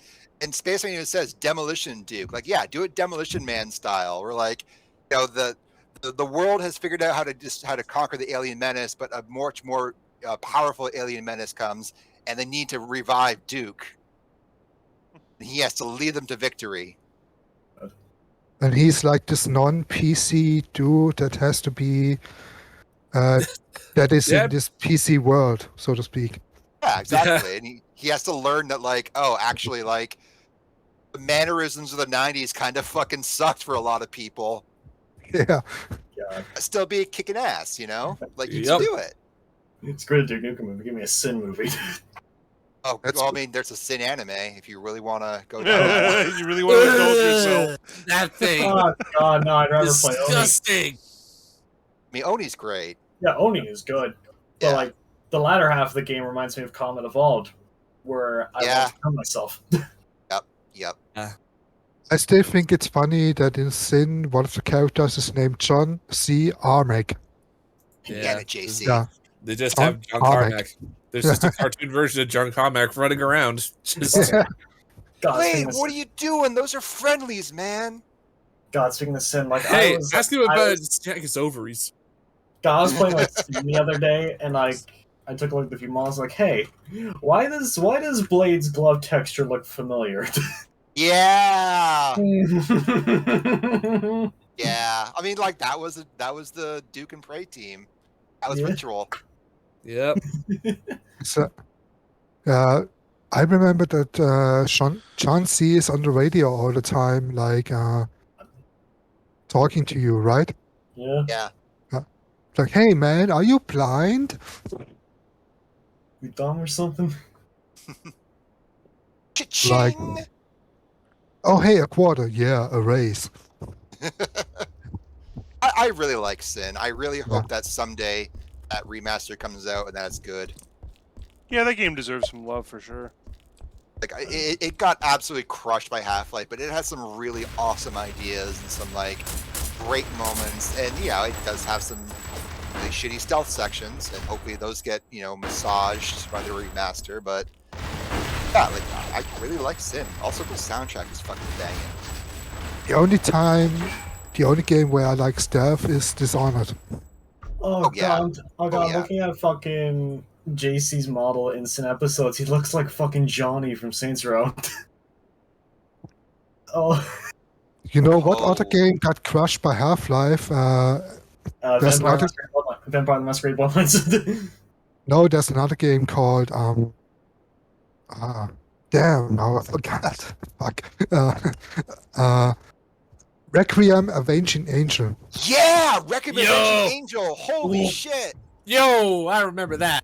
That game was sick. You can turn people to salt. Hell yeah, you just fucking wave your hand and the man just literally disintegrates. Oh. It's awesome. So, so I'm planning on writing a book about pre-Y2K media and like games and movies and like the weird vibes all those pre-Y2K things had, where it's like everyone was just kind of terrified of the millennium, and like there was this vibe of like, oh shit, are we gonna survive, and do we deserve to survive? I mean, look at things really... look at things like the Truman Show or the Matrix. Yeah, totally. Or like Deus Ex, or I was going to look really heavily at Requiem Avenging Angel and also Millennium as really good examples of that aesthetic. And also Batman Beyond. Requiem was a really good shooter, and it deserves more recognition because it's really creative in terms of enemies, weapons and stuff, and you have these biblical powers, and I really like it. I really think that design. I find that Requiem's depiction of hell is really fucking cool. Yeah, it's so like body horror. It's so good. Yeah. That's one of the best interpretations of hell I have ever seen in a game. You like all those bodies being in the wall and stuff, or sticking out of the floor, and the walls consisting of bodies or body parts, and it's fucking gross, but it's also really great. I like it. Spaceman says there's James Gunn can make a good Duke. Yeah, absolutely. I think so. My Rondi says there's nothing difficult to make a film about Duke. It should be a hybrid of Evil Dead and Terminator 2. I think stylistically, so of course, yeah, but you want some narrative meat on those bones. Yeah, it can't always be just like Duke runs into a room and then he shoots a man, and then he runs into a room and then he shoots a man. Yeah. Yeah, like there's got to be a little bit more. As much as I think that, honestly, I think the plot of Duke games isn't that important. It is important, obviously, for this project especially, because we're trying to do some crazy shit going on here. But I do think that if they're doing a Duke movie and all that stuff, relatively, there should be some plot, but not at the too very much. least tone setting stuff. Oh yeah. I think it should be like a reverse Demolition Man. Like Demolition Man, a guy from the 90s wakes up in the future. Yeah. Like, and Duke should be like, I don't know. I'm stuck. I'm sorry. It's all good. My question is, where are we getting the Quake movie where it's just a guy jumping around on screen a million miles an hour going for 2 hours? I think for like 1 hour it would be, oh man, this is an awesome action movie, and then the last half is just him just fucking tripping balls because Eldritch shenanigans. Got Reznor screaming in the background. Yeah, it goes from like, oh man, this action movie's cool, to oh god, this horror movie's scary shit. Oh god. Yeah. Maybe this is a little sacrilege, but I do not care for the original Quake soundtrack. I know it's just this like legendary thing, and it's like there's all this ambience and stuff like that, but like it's not like. I feel like it's not the same kind of soundtrack that like Doom has to it. It's not the same kind of soundtrack that like Duke has to it. Like there's nothing. Memorable. There are no melodies. The kind of there's nothing that there are no melodies that have hooks or something like that. Something that sticks in your mind is just droning noise. Yeah, exactly. There's nothing that like. I don't know. I guess I probably don't. I don't know. I was more of a Doom and a Duke guy. So maybe I don't have as much love for Quake. But yeah, I agree. The music just wasn't memorable. There was no tracks that I can like hum right now. Yeah. For me, I mean, I own the soundtrack on vinyl. I got the first print because I'm a fucking weirdo. No, hell yeah. I totally dig that, man. And it is great drone music for when you were just like reading like a book or something, and you just want to be like if you're reading like a book that's scary, you want to be kind of creeped out. You put on the Quake soundtrack, yeah, like, and or like some like body horror thing. Like I've been rereading through Starfish by Peter Watts. It's all about like deep sea body horror and like body modification. I'm like, okay, the Quake soundtrack, absolutely perfect for this. You know, I like drone noise and ambient stuff like that, but I don't think it works well in a game. It can, but yeah, it's just different strokes, different folks. Yeah. But what I'm saying is that it's a shooter. It's fast paced, and the music is like it becomes part of the background. You don't really listen to it after a while. That's the point, right? That's the point, yeah, but there's, like I said, there's nothing that you could hum from the top of your head. No. Maybe the first one, this guitar is just oh yeah. Yeah, that's the only thing that kind of sticks with me, but the rest is just Trent Reznor making noise. Yeah, just weird noises. Yeah. Yeah, Liquid. I definitely agree. Like, I see a lot of people that praise the Doom PS1 and Doom 64 Quake 1 soundtracks for being like spooky and ambience. Hello, I'm right here. Whatever. But personally, that's not the kind of thing I really want to listen to when playing a fast-paced shooter. I really want to like get in the mood. I want like adrenaline pumping.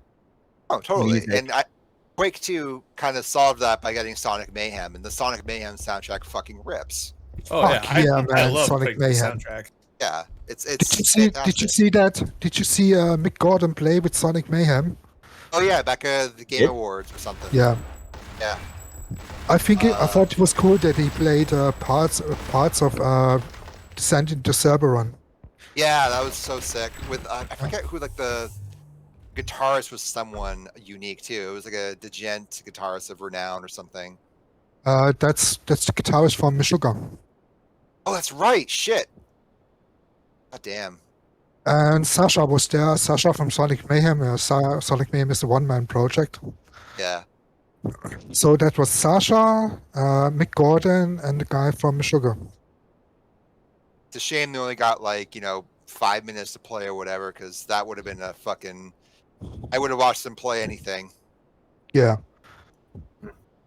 Space Time makes some good points. I think parts of the issue with the Quake music wasn't necessarily the music itself, but the lack of dynamic scripting to cue things, which wasn't as much the norm at the time. Like, Mick Gordon isn't all that made the new Doom music work. The music layers and builds and syncs because they engineered it to. That's a really good point. Like, imagine if Quake had something like the iMuse engine from Monkey Island.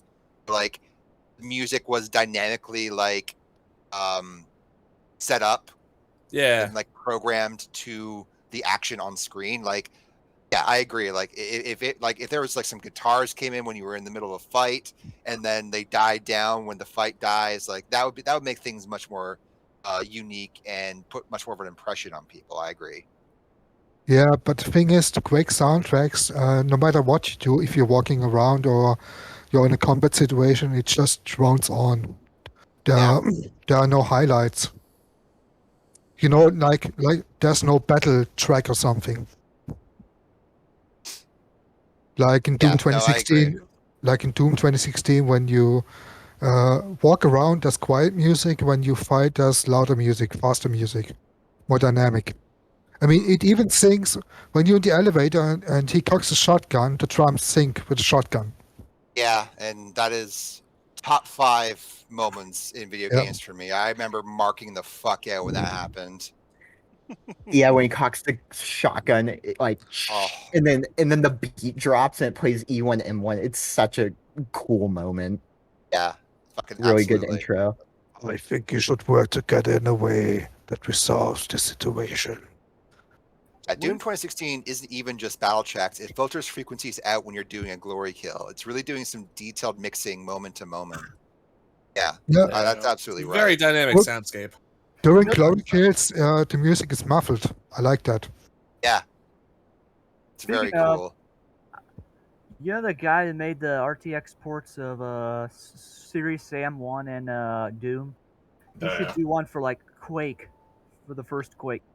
There's been people trying to make a path tracing mod for Quake, but apparently the results just aren't that interesting because there's just not a whole lot to go off. No, not really. And he's working on a Half-Life. He's working on one for Half-Life, but it hasn't come out yet. That might be interesting. Half-Life has a lot of interesting, aesthetic moments. Quake doesn't have the lighting to go with RTX, in my opinion. No, not really. I could see it hard to make an RTX mod for that game because a lot of the levels just have really flat lighting because it was early 3D. You couldn't really do much. Yeah, exactly. Quake had light maps, right? Yeah, it had light maps, and that was its big thing. Doom didn't have that. Doom had this diminished lighting. Yeah, which was sick, to be honest. Diminished lighting is super sick. I mean, that was fucking 93. Imagine that. And it made the most effective horror game lighting. Yeah. Ever at that point. Real quick, Otacon, what are we looking at here? You just kind of. Yeah. So right now I am pulling some stuff over from. Actually, that's not the one I just made. I am pulling some stuff over from the completed version of this map or the further along version of this map to kind of try to help myself get that stuff back into place. So there's this cool gate I added over here so you can access over here. And this is also I'm also trying to figure out exactly. So the issue with the completed or the further along version of this map is that for some reason everywhere is water.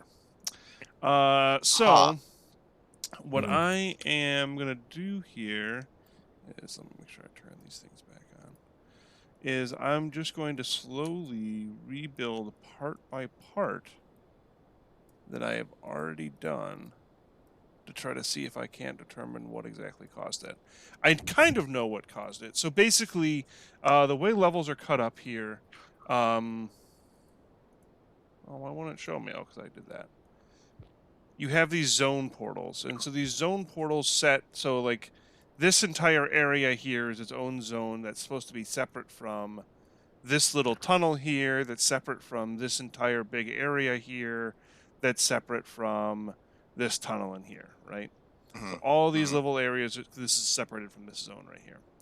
So under here, you have to take this zone info here, set it to a water zone, enable the fact that it's a water zone, and then drag it up off the map, because as the map stands in the leak, all this water isn't actually water. You just jump right through it and get hurt. Right. And it's because this zone info is actually located under the map. So bringing it up under this level enables this to be water again. However, switching into wireframe mode, we have this big green box right here. This big green box represents the water line. As you can see, it kind of goes beyond the scope of what the actual map, where that actually is. And so for some reason, sometimes that coupled with me playing around in this space over here causes water to flood everything. So I am gradually just adding the things that I did back into this map to try to determine what exactly caused that. That's a bit odd.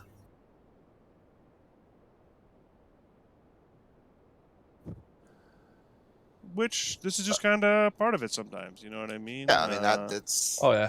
You break something, then you really got to figure out why it broke, because it really wasn't supposed to. He's got to go deep in the archive.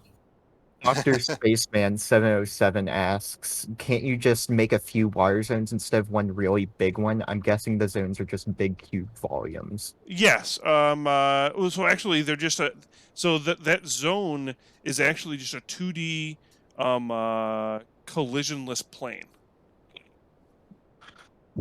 So it's supposed to be anything under that 2D plane is what is water. So this big, huge green water area is something that's created by the original devs. I don't know if they just planned on this being bigger. I don't know if they just didn't feel like carving out the actual space that was water. But yeah. Let's rebuild. Interesting. Here. Sometimes everything's getting discolored because of some changes to the OpenGL driver. We're still tweaking stuff. Right. Okay. So just kind of you're just kind of tracing back your steps. Yep. Mostly. And so. Okay, cool. Oh, and that answers that. I need to add something right there. Uh-oh. Check.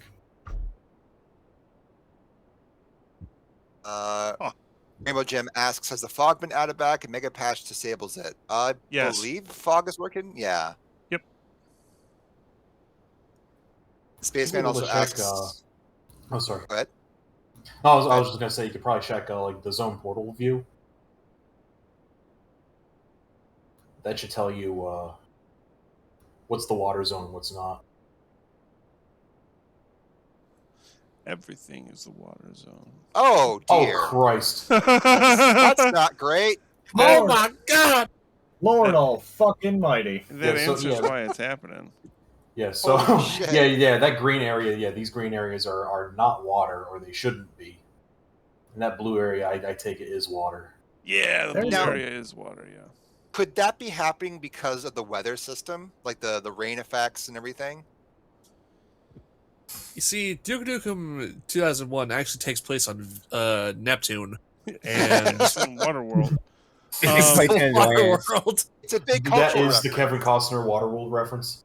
Yeah. Yeah, there we go. We got it in. Yeah, there you have it.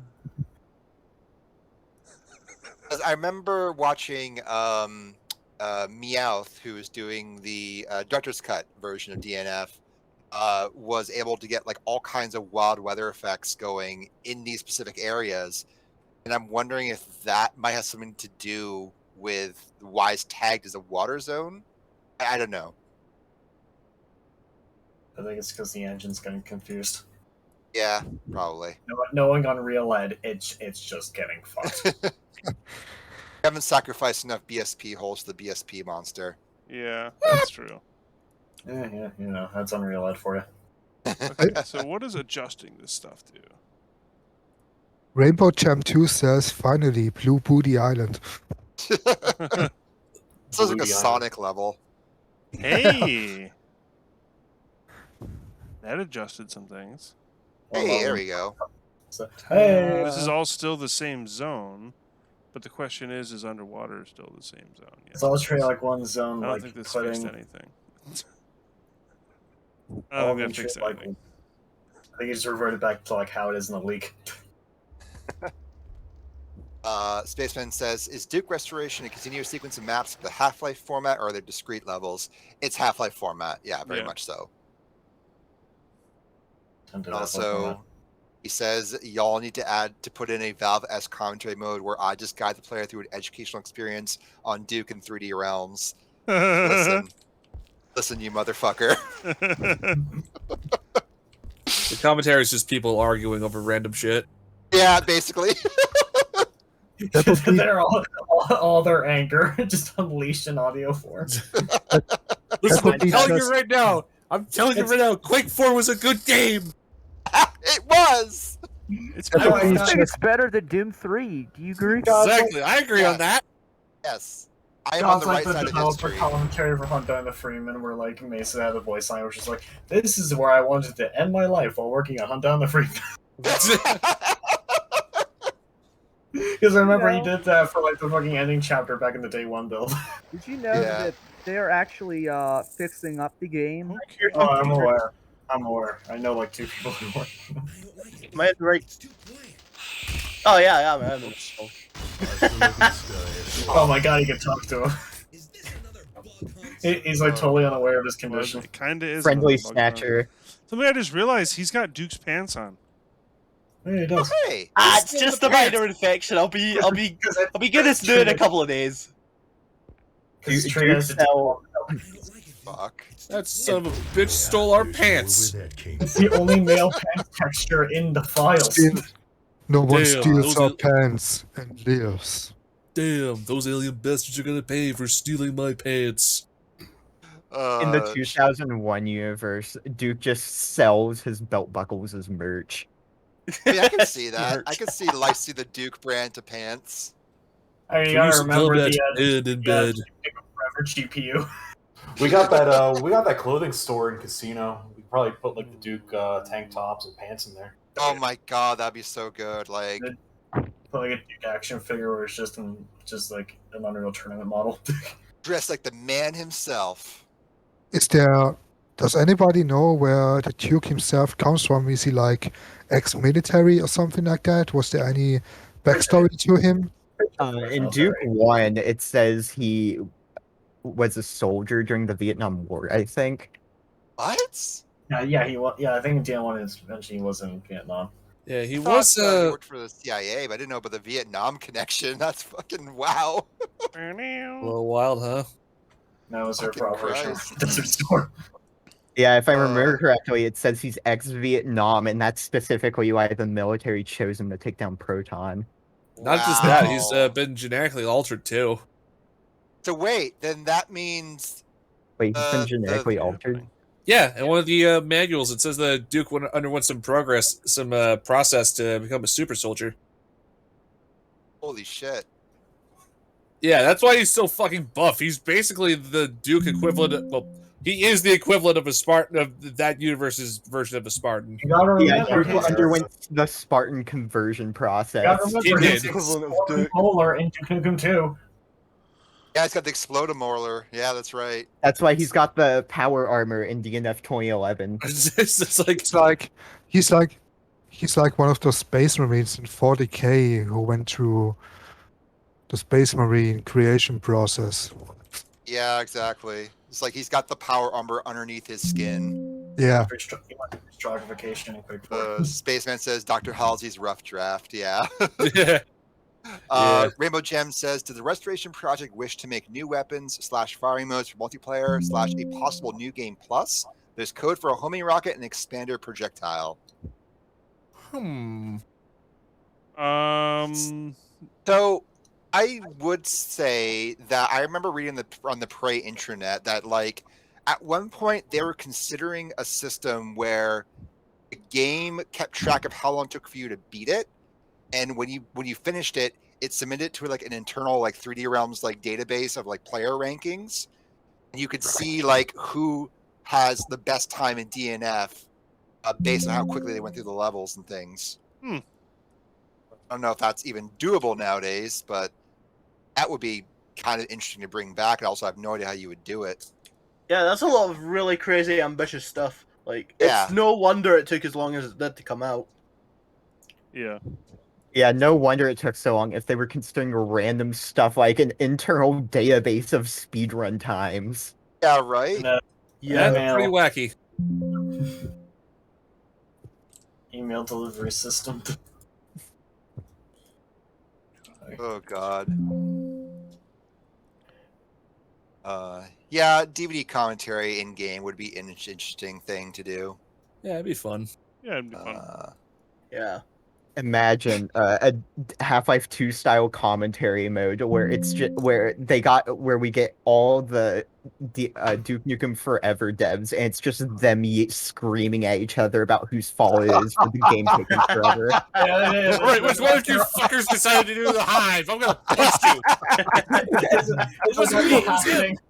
I'll tell you what could be like, you know that one level from Doom 2, which is like the Cyber Demon versus like the Spider Mastermind. Just do that level, but George Broussard against Scott Miller. It's just like a developer commentary. It's like everyone's arguing, meanwhile Scott Miller is just fucking depressed as shit. Everyone is in the right of who killed Duke? Was it this guy, or was it this guy, or was it me? Was it you? You killed Duke Nukem Forever. I can't believe it. What's wrong with you? Duke killed Duke. You did it, not me. I'm innocent in all this.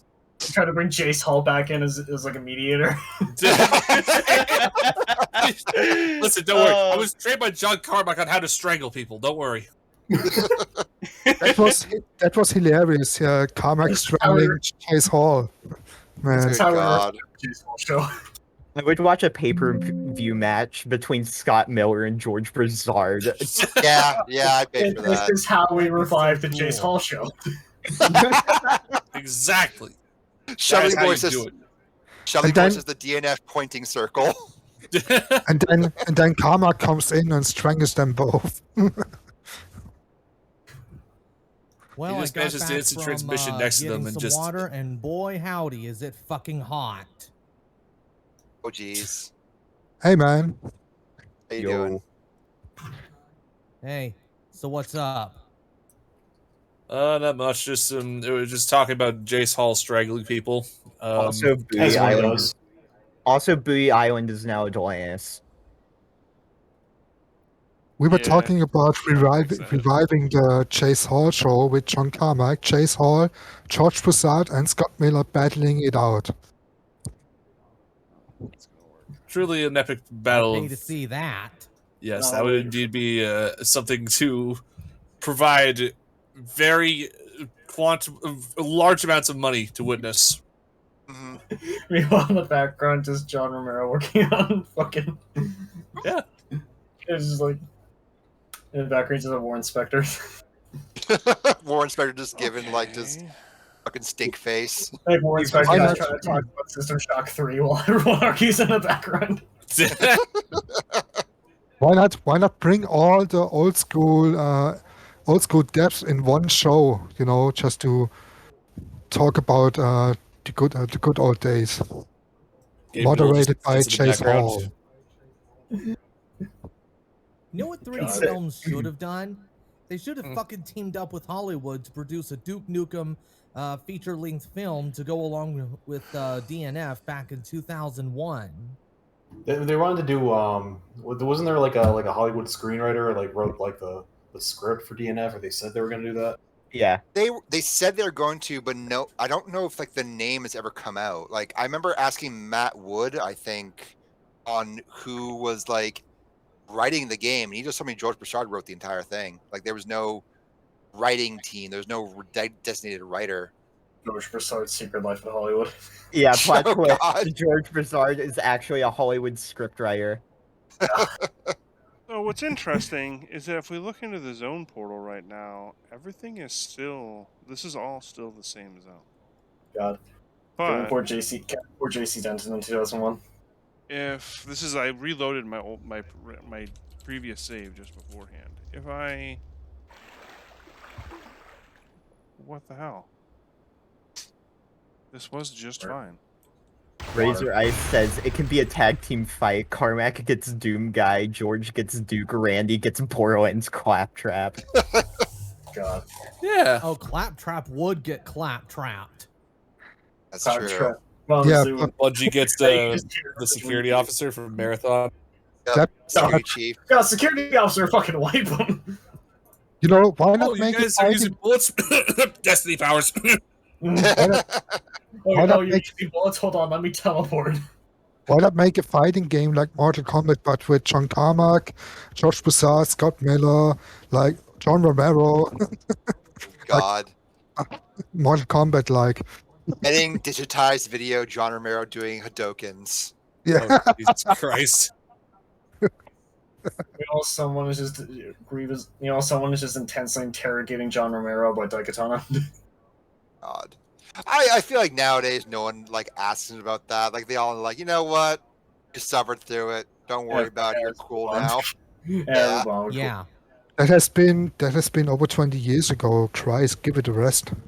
Yeah, I recently had some friends play with Daikatana for the first time, and they were all talking about it, and like, it's just such an interesting failure. Like, it's so fucking ambitious, but like the biggest sin is that John Romero should never be like a project lead.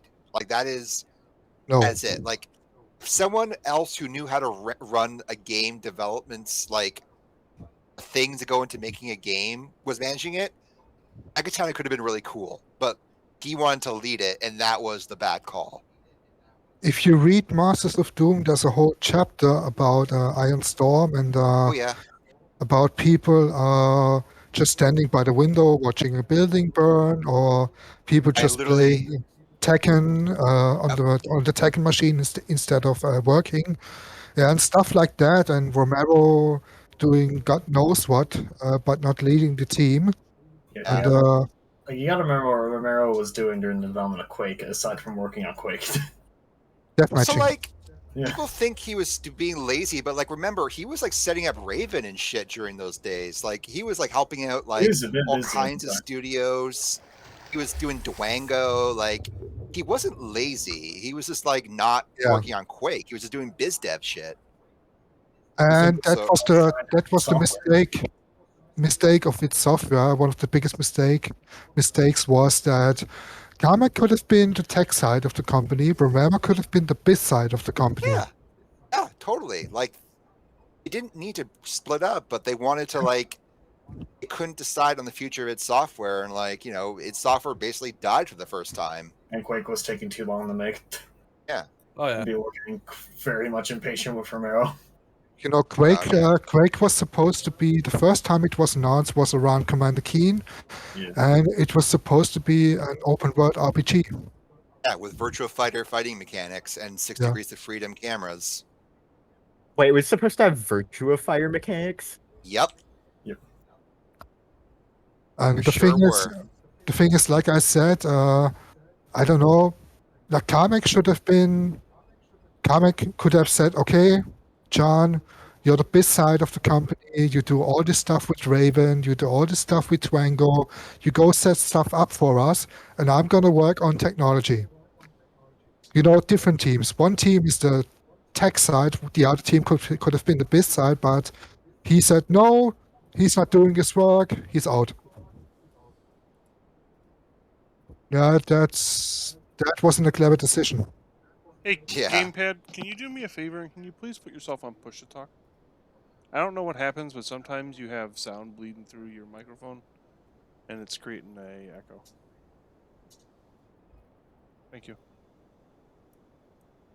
So yeah, I watched an interview with Carmack, and he said that he regretted these things. Like regretted kicking Romero out? Yeah, he regretted that he was that harsh to him. Carmack has a lot of regrets of his days. Yeah. Like I remember one time doing like the development of one of the ports of Doom. I think which port was it? I fucking forgot. Saturn. Yeah, Saturn port, which has like its own engine until Carmack saw it and demanded they use the actual tech engine. Because like there's texture swimming, right? Yeah. Yeah, and then it ended up being like one of the worst ports of Doom. Yeah. Ouch. Didn't they port Doom to Nintendo, and another programmer was supposed to do it, but he just took too long, so he made it himself. I think that was actually just the Wolfenstein port. Oh wait, the Wolfenstein port, right? Yeah, Not Doom. Wolfenstein for the SNES. And that was like, I remember reading somewhere that was like Rebecca Heinemann who was supposed to port the Wolfenstein 3D game. Like, she was doing Doom 3DO at the time. Like, she could not port Wolfenstein in time. You know, I think sense. No. they did not treat her right. You know, they slammed her. I don't know. Yeah, they were kind of huge dicks to her. She didn't deserve that. Yeah. I mean, they drew they drew a cartoon of her, and then they, I don't know, attacked it with knives or something. Yeah, something like that. Yeah, like, it was gross. Jesus. Yep. I think earlier software was pretty arrogant. So, how many of you have read Rocket Jump? I think I've talked about Rocket Jump before. Nope.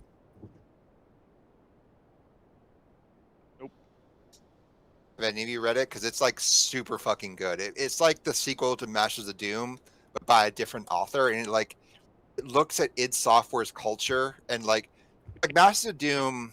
The problem I have with Masters of Doom is it comes off as like a really big like, oh well, they all burnt the midnight oil. They all crunched super hard, but it was all worth it in the end, because they made great games and technology is the best. But Rocket Jump comes from a perspective of like, was it really worth it to sacrifice all these relationships and their health and like their very like the very culture of id Software just to put these games out? And like it comes at it from a much more interesting perspective, and also has like a lot of interesting detail on like individual members of id Software. Like it's such a good read. I highly recommend it. Anyone. The thing that bugs me about Masters of Doom is how it's patting everyone on the back, like, yeah, they were doing great, they were doing these great games and stuff, but yeah, sometimes they were being dicks. Yeah, totally. Yeah. And like Rocket Jump, like straight up says that like they had such an us against them mentality, especially like once Paul Steed came on. Yeah. Paul Steed was like a gym bro. Like he was just an arrogant like little shit who was really good at 3D modeling, don't get me wrong, but a horrible human being. And Yeah.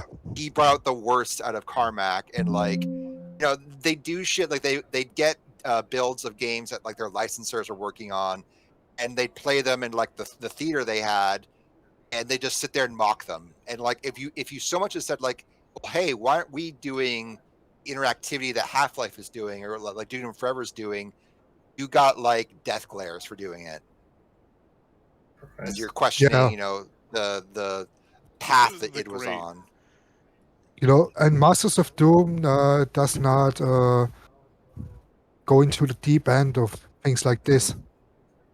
You can read about some struggles here and there, but it doesn't touch up on that. And I mean, just watch the videos by Sandy Peterson. He tells so much about the people at id and how they were such drama queens sometimes.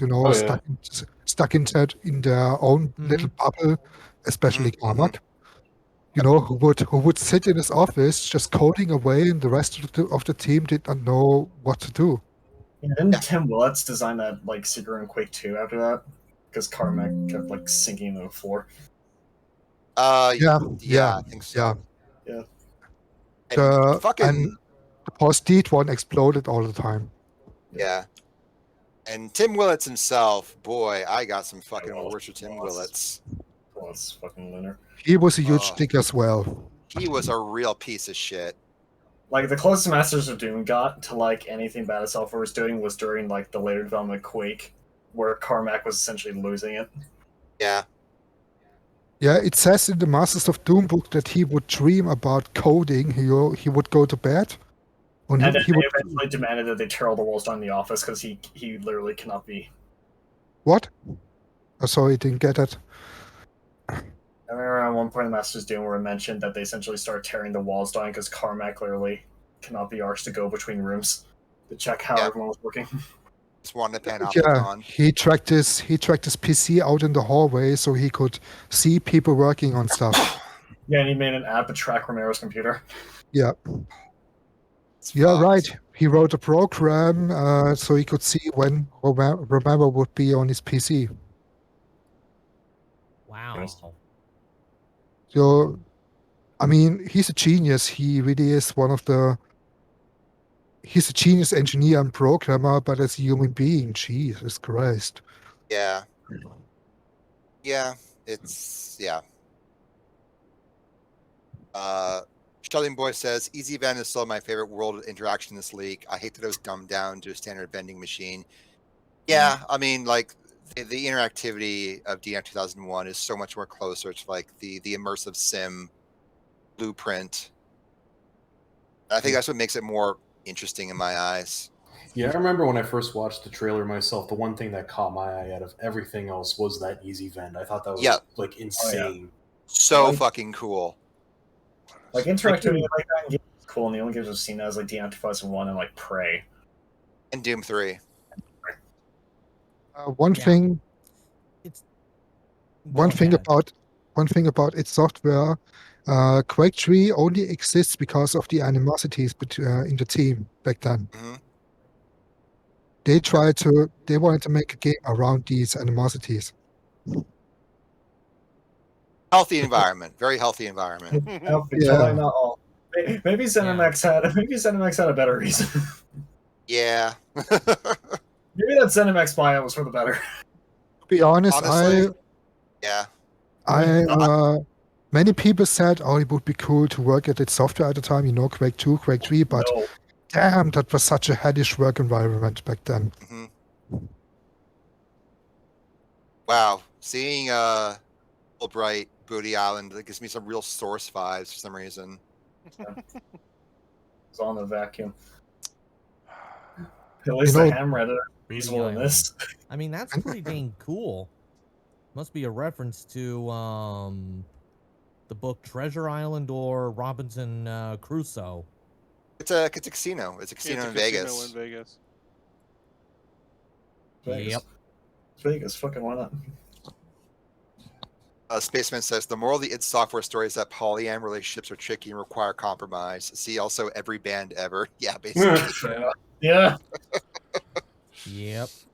Just kiss, you fools. Make out. Just the kiss of you fools. Whoa. That fixed it? No way. Oh shit. What? How do you fix? No. This is the worst kind of fix. What is it, Otacon?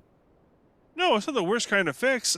How I fix it makes sense. I just am kind of baffled that I actually took this long. No, What'd you dude, game change? development is a process. Like, I don't care that. Oh yeah. What the fuck? Now that part's not Not a simple wham That's fine. I bam, can thank move you, that ma'am. back. It That's takes fine. time.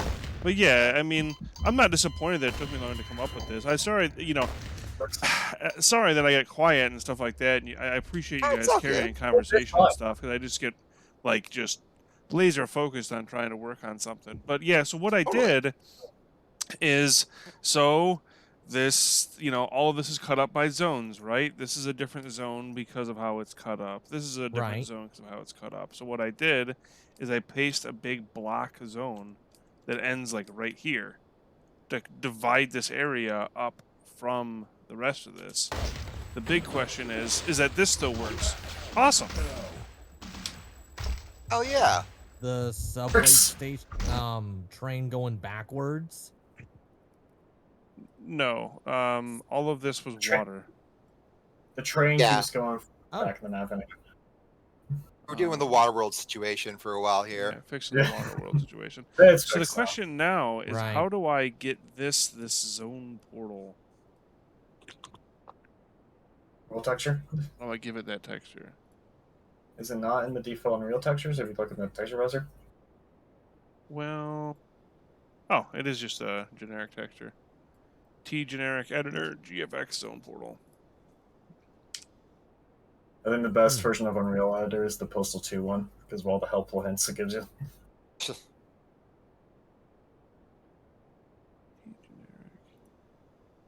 God, it's kind of weird. It's kind of funny. There's I think like the weirdest types of games are ones that made like in development engines, like Vampire the Masquerade Bloodlines and Postal 2. Oh yeah, where it's like nothing works pretty much. Like Vampire was made like in pre-Half-Life 2 build source, and Postal 2 was made in like the version of Unreal Tournament 2004 that was shown off at E3. Jesus. Yeah.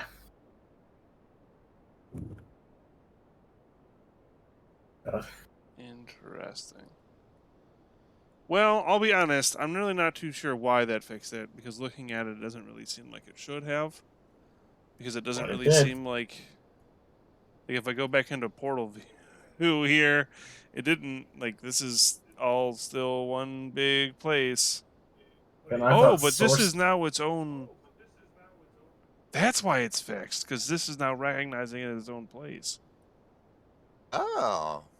So zone color mean nothing now? Because that was treated as water when you recompiled it. No, but now up here isn't. So just because it's blue doesn't mean it's water. It's just what it was coming up as before.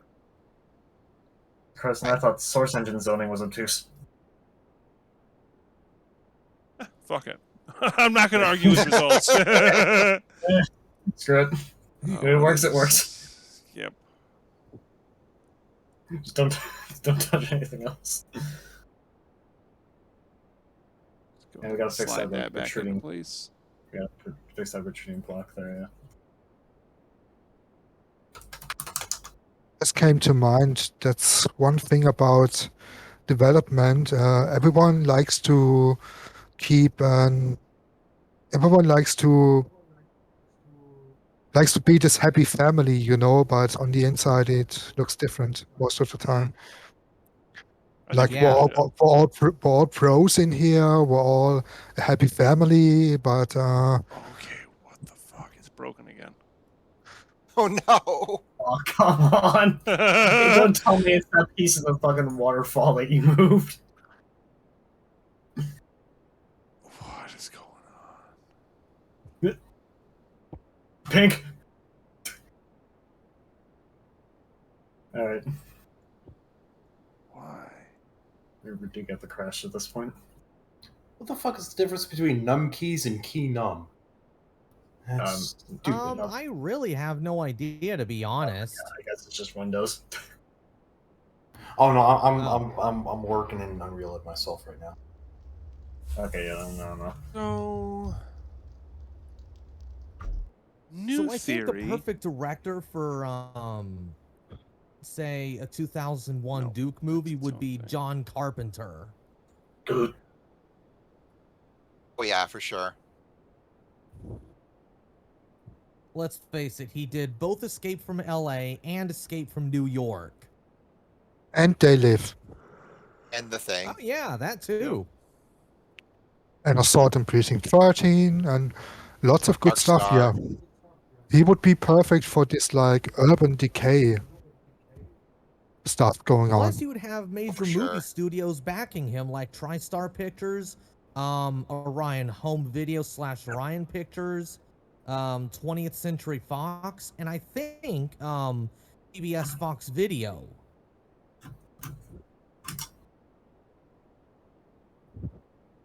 Pretty sick.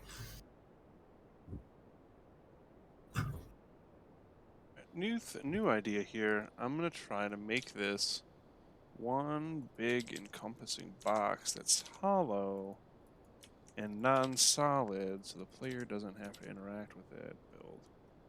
Nah, that's way too big.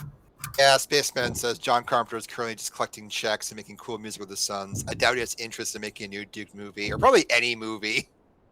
Like anything.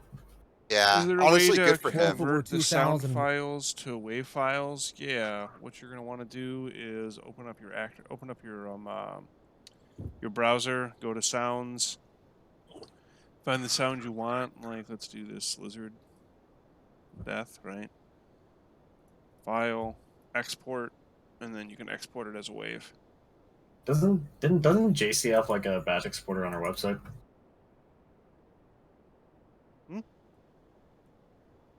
Remember, I think on JC's website, there's a way to like export all the sounds in DNF 2001 via batch. Yeah, script. JC has a lot of that. Yeah, I couldn't get the scripts to work personally, but I know other people have. I got them too. I don't know about it. Yeah, I tried to get the texture Spaceman ones. is right about John Carpenter, but if this were 2001, I'm sure he would jump on in for making a Duke movie. Yeah, who's to say? How to approach this in a different way? But if we want to talk remakes, get director Paul Verhoeven for a Duke movie in 2011. That I'd see. I would see that day one. Paul Verhoeven is well known for doing movies like 1990s Total Recall. Let's see. I'm thinking RoboCop. maybe RoboCop, Terminator 2. Starship Troopers. Paul Verhoeven didn't work on Terminator 2. That's James Cameron. He worked on sorry, Starship Troopers. He directed that one. Exactly. He would be perfect for a Duke Nukem movie. Oh, he would be absolutely spot on, yeah. I think I mentioned this to Segfault last night, but like the process of a European guy absorbing the excesses of American culture and coming to America to reflect his idea of what American culture is back at us has about a 10,000% success rate. So yes, I would see that day one. Okay, you got a Duke Nukem game with Brickcom in it. Oh yeah. You know, people think that Paul Verhoeven is like very right wing and stuff, but the thing is, what? First I've heard of that. No, hear me out. Hear me out. Most of his movies are like a parody, like RoboCop is pretty much a parody of corporations. Right. Starship Troopers is a parody of the military. But in Europe, they got it all wrong. You know, they think he's very right wing or something. That's insane. Holy shit. I don't know how anybody can come to that fucking left conclusion. field. Like, yeah, I Paul Verhoeven movies read to me like at the very least as left wing. No, I Basic mean, instinct. Yeah. I mean, like RoboCop is not propaganda, but it's it's like I said, it's a parody of corporations and the police. It's a parody of corporations, of capitalism, of 80s like a consumerism. Like it is. Yeah. It is a parody of the Reagan era. Absolutely, it is a parody of the Reagan era. Absolutely. Then where's that put 1990s Total Recall? Okay, now it's time for Sure I Fixed It. That's just a Philip K. Dick. That's just a Philip K. Dick adaptation that went into the wrong direction. Oh, in we my can opinion. remember for you wholesale. Yeah, but I think it's not true to the book. I think it's, to me, I don't know. It's a dumb action movie, but it has nothing to do with the book. Just do not watch the 2012 remake. It's utter garbage. I watched the RoboCop. I watched the RoboCop remake, and it was horrible. I didn't mind the RoboCop remake. I mean, it wasn't great, but like it was fine. It was bearable. Yeah, I did not like it. It was better than RoboCop 3. Oh Jesus Christ, man! RoboCop 3, fucking hell. We won't talk about 3, RoboCop to be 3. honest. Do not watch RoboCop 3. No, do not. Do not. You 1 know, and 2 are perfect.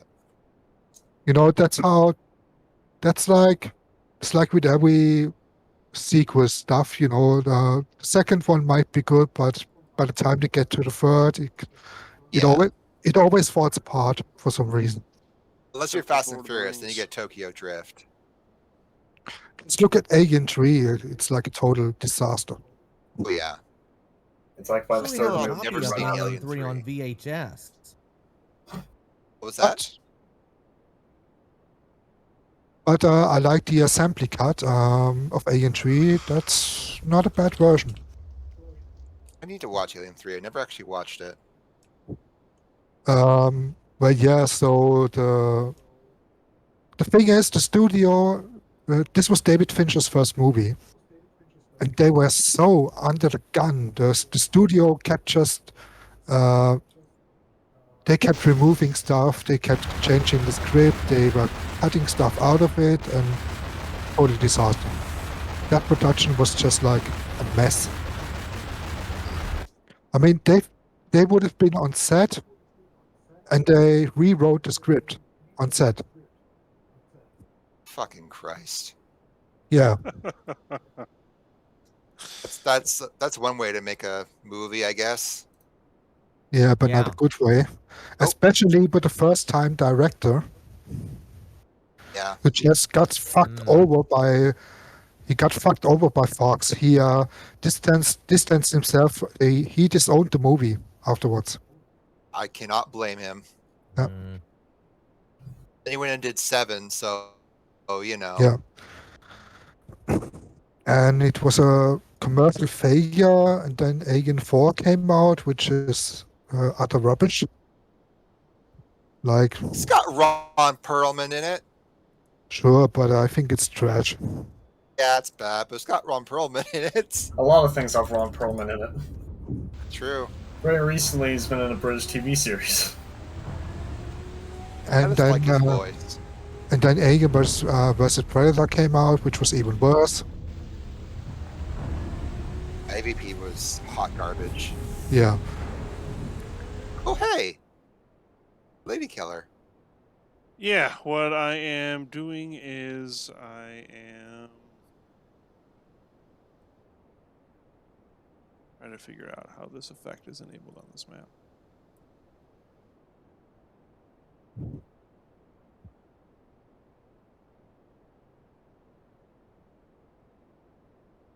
I recently picked up Blade Runner in 4K Blu-ray. I need to fucking watch that.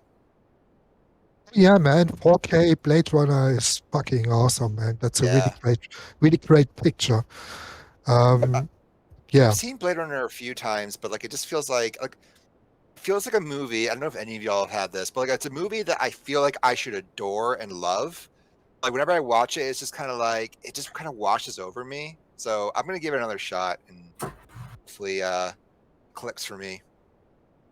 I have all the versions of that movie, like the cinematic version, the rough cut, the director's cut, and another version that came out in like 2006 or something. Final Cut. The final cut, yeah. Yeah, that's the one I have. Yeah, the thing is, for Blade Runner, you have to be in the mood. It's the same thing like with 2001 Odyssey in Space. Yeah, for sure. Yeah, you have to be in the mood for such a relatively quiet, intellectual, almost Nietzscheanic movie. Mm-hmm. Because it's all about mortality, it's all about living and dying and what is human and what is not. Mm. It tries to be an action movie at times, but it really isn't.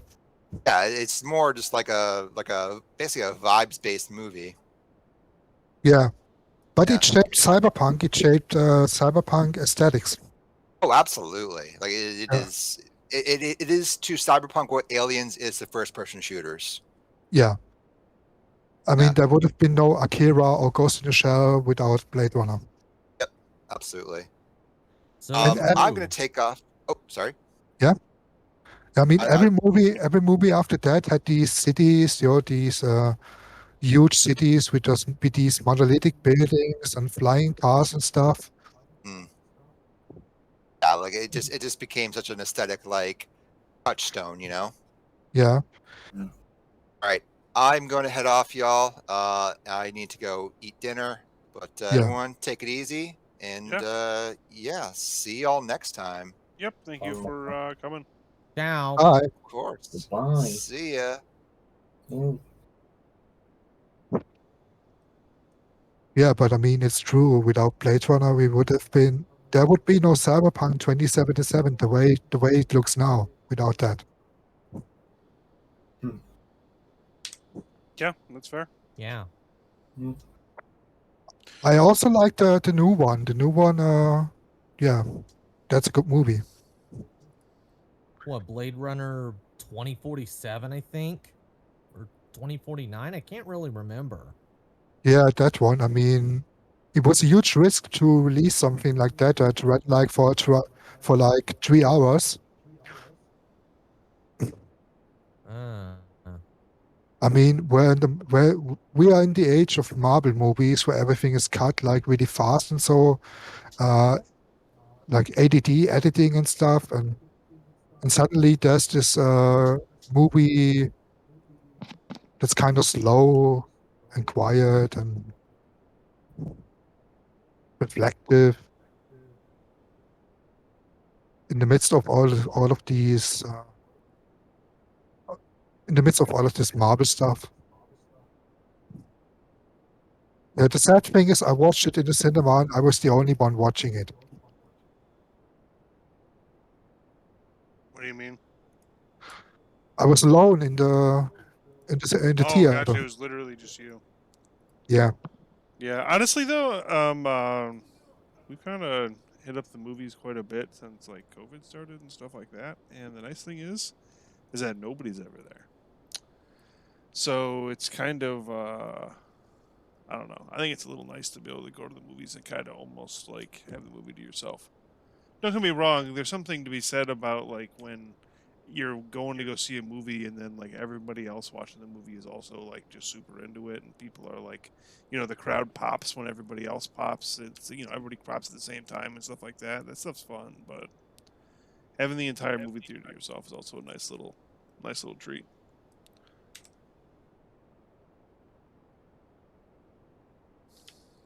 Personally, at least.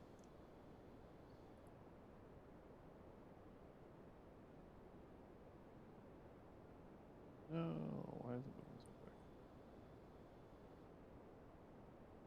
quick? Okay, you know it'd be cheesy for a like a Half-Life movie? Hunt Down the Freeman, directed by Uwe Boll. That'd be just be a comedy. Like it'd be just as comedic as like the It would Postal be movie. funded by Blumhouse. Oh no! Oh no! Same company that's doing the FNAF movie. And published by Asylum. Yeah. The You know, Rogues Asylum is this company that makes these really cheap B movies. They do the like the low budget versions of movies.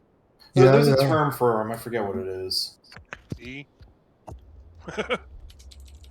No, it's like the ones where like like a movie gets really big and then they start making like copies of the movies like Amazing Bulk. Or like there's Sharknado and they make, let's say, Fishnado. Oh god, I've heard about Sharknado. Never seen it, but I've heard about it. You know, that movie is trash by itself, but Asylum just puts out a copy that's even worse. I mean, why didn't they put out The Room by Tommy Wiseau? I don't know. You know what? We need a movie of Limbo of the Lost. It's fucking funny. Do you know The Room? Oh, yeah, The Room's pretty funny. I mean, how the hell did they get all that money to make that movie? Because he was rich to begin with. That's the thing. Is that it's like Neil Breen, where it's God. like a vanity project. Like they have money and they want to make a movie because they have the money to do it, but they don't have like the skill set. Put Neil Breen in a Tarantino movie. Put Tommy Wiseau in a Tarantino movie. Okay. Put them both in. So You know, I could see Quentin Tarantino maybe directing Half-Life 2 as a movie. Oh boy. I couldn't. I love Tarantino, but I don't think he would make a good Half-Life movie. You know, I'm still glad he did not make a Star Trek movie. He could have made a Star Wars movie, maybe, but not a Star Trek movie. Yeah.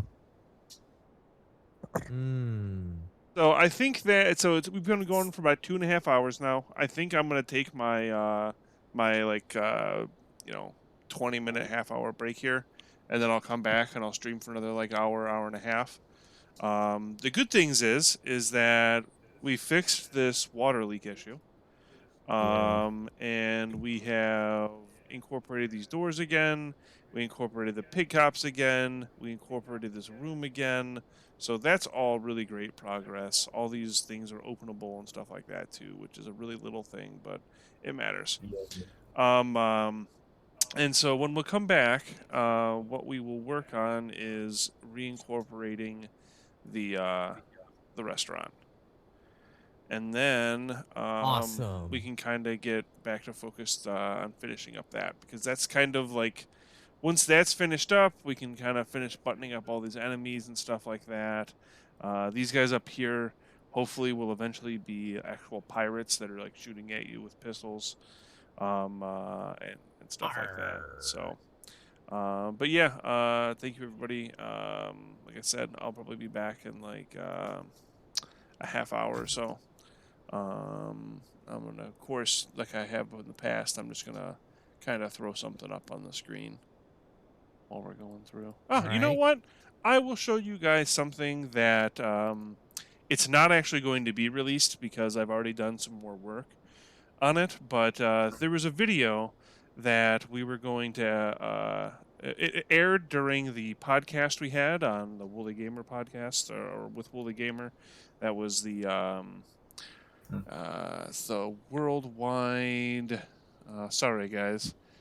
Company of Gamers podcast. There we go. When we were on the Company of Gamers podcast, there was some footage of Dark Hotel that we had playing, or that we gave to them to play in the background. And that video didn't actually end up getting released because, like I said, there's some work I want to still do on it. So what I will leave you guys with for now is that actual video. And then, like I said, when we come back, we'll go ahead and work more on this Booty Island here. Alrighty, howdy, folks. Just coming back in. So, just a little recap. We spent the beginning here kind of working on making sure that this zone was properly its own thing, because the water was leaking everywhere.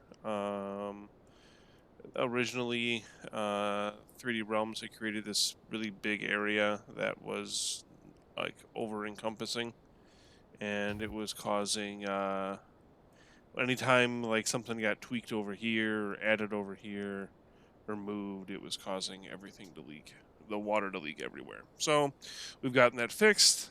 We got these enemies placed again, and so now we're going to work on reintegrating the restaurant back into here and stuff like that. I suppose we could try to just load up that old version of the map and just try to fix it in the same manner we did here. But I guess we'll try that first. Oh, looks like I already...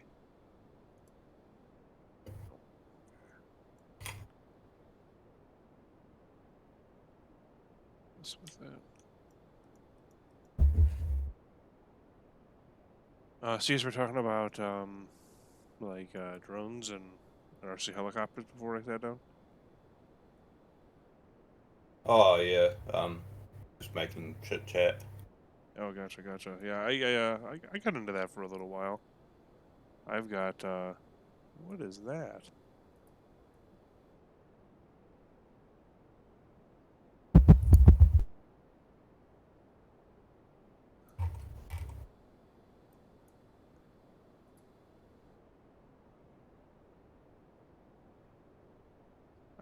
I got into that for a little while though. I've got some a couple drones, and the helicopters are much harder than the drones are to fly, but even the little small ones.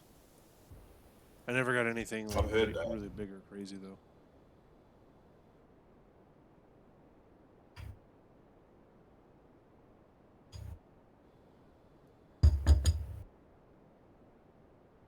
Ooh.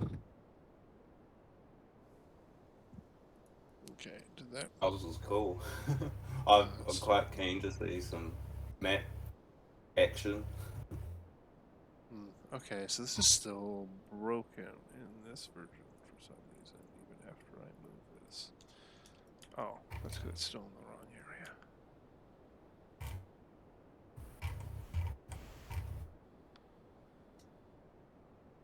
Because if I can help it, I would much rather just use the version I already have the work done on. That's what makes the most sense.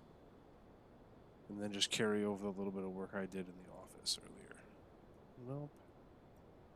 It's still fucked. This might be why, though. Have you seen, there's this map, like, it has all those corrupted textures, but I don't understand why. You know, like, something must have happened to the files themselves or something. I thought it was the editor, but it's only that map. Well, I'll show you that this has some weird oiling effect happens every now and then.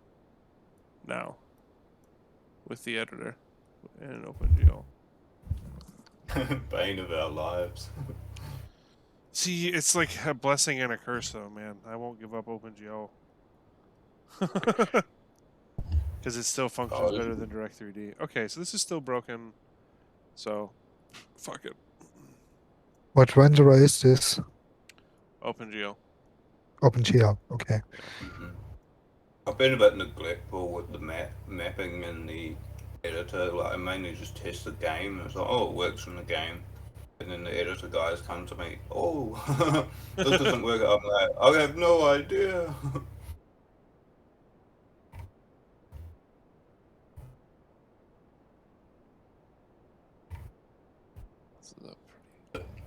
Yeah, seriously, I'm trying to be a bit more professional with the editor, but the editor's also very fiddly. You know, you sneeze at it and it breaks.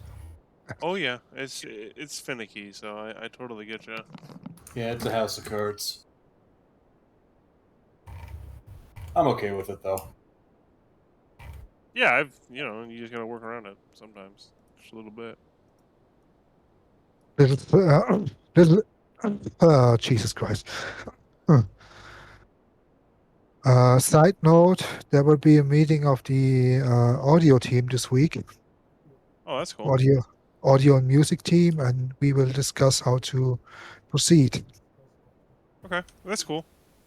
Let's not get into too much detail on stream, but otherwise that's awesome. And if I can attend, I definitely will, just as I do. Yep. All of our meetings.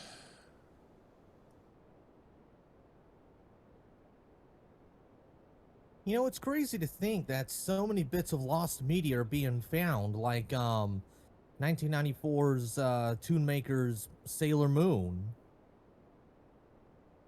Sailor Moon? Yeah, get this.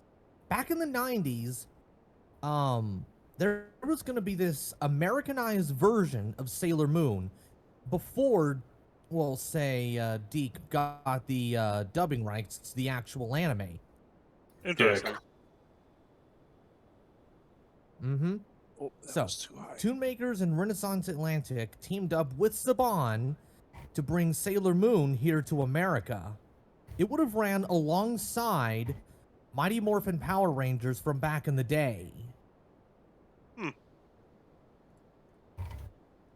Unfortunately, that sounds kind of like Toei Doozy Boss. said, fuck no. So what of it got unearthed? Is it just like some like art from it, or is it some actual like footage? Oh, there's some footage, all right, because get this. The entire pilot episode was stored at the Library of Congress. Oh, and that's YouTuber cool. Raymona was the one that found it. That's cool. That's awesome. Beat.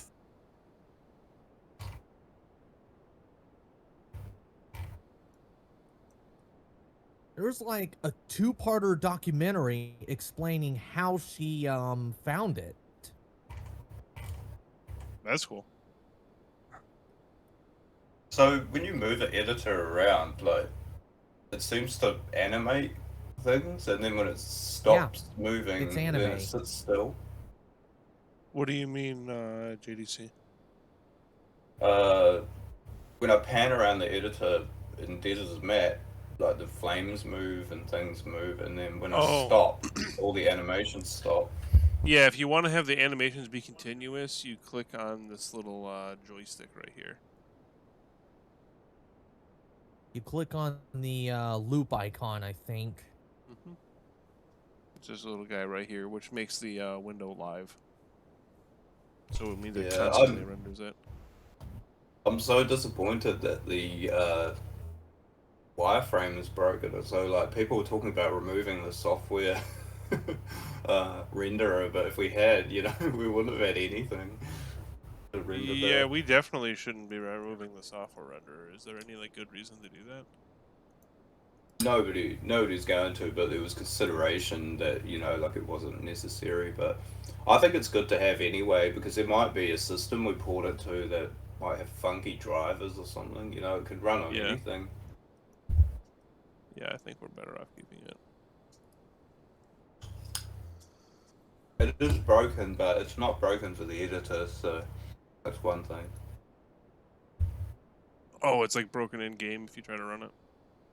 Yeah, have you tried it in game? No. Okay, interesting. Creating this space has broken this. It broke this zone.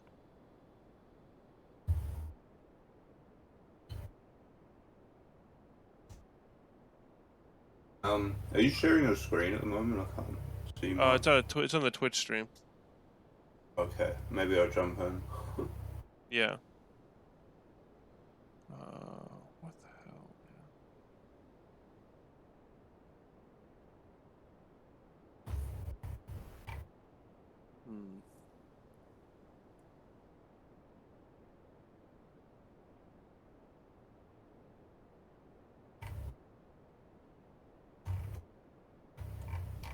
Okay, interesting. So.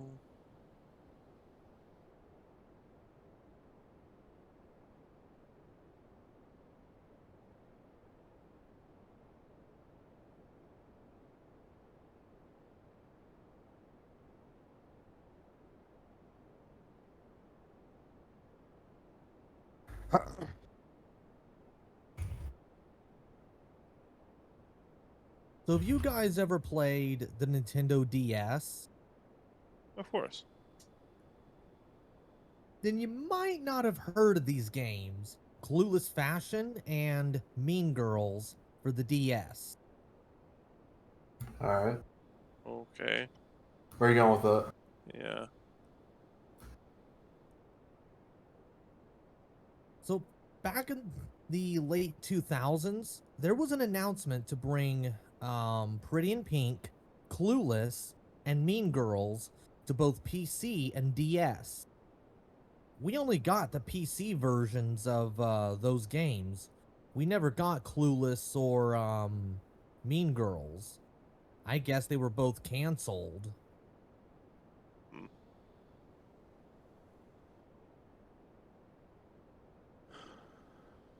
But as it turns out, YouTuber Raymona uncovered both games.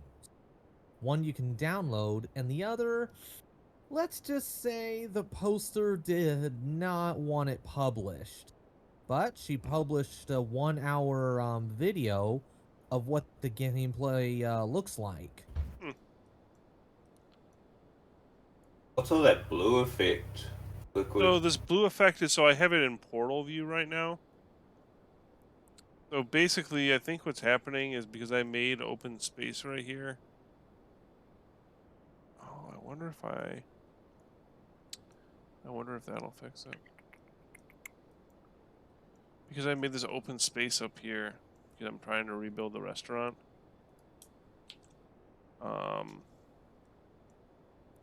Something has happened and everything has changed so that now it like messed with the portal. It like messed with the zoning, and now there's a big hole in the map. I shouldn't say a hole in the map. It like mashed all these zones together. Sorry. And so I'm just trying to now figure out why. Whoop. Hey, I fixed it again. Awesome. Nice. Let's just test. It's because I didn't have a door frame in this one part.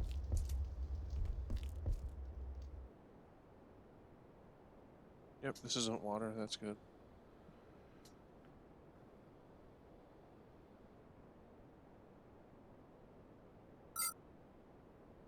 The subway system was designed to originally be operational, wasn't it? I don't know. In this build, it doesn't seem like that, but I do know that in others it does, so... In this one, I wouldn't say that's the case, though. Oh no, this door is all janked up.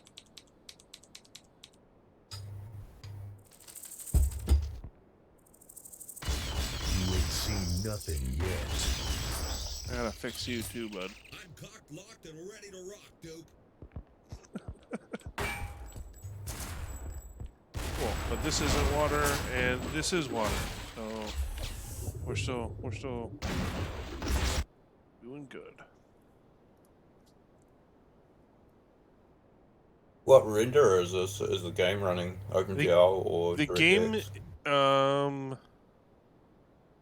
I think the game is running DirectX 8 because the one thing is still broken.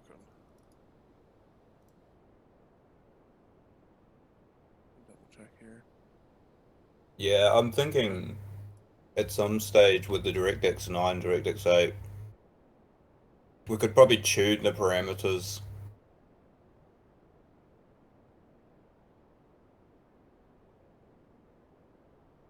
Maybe to get more performance.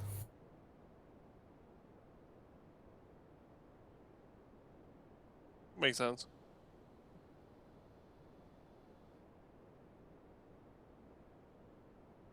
long as we get something that's like stable and working, I think that's the real ticket.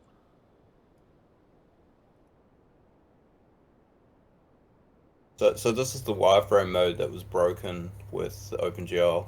Yes, this is the wireframe mode that now looks different with OpenGL. Like, I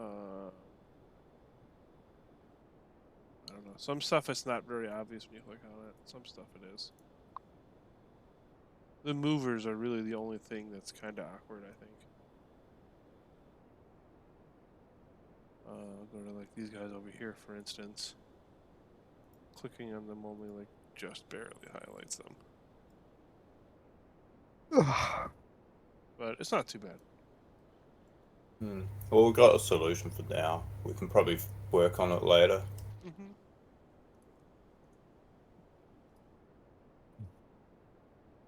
Yeah, so does this version have the windows? Yeah, no. So,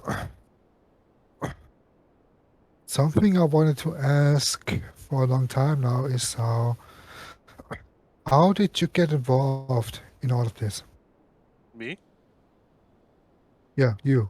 Well, so the leak came out, and I was super stoked, like everybody was, And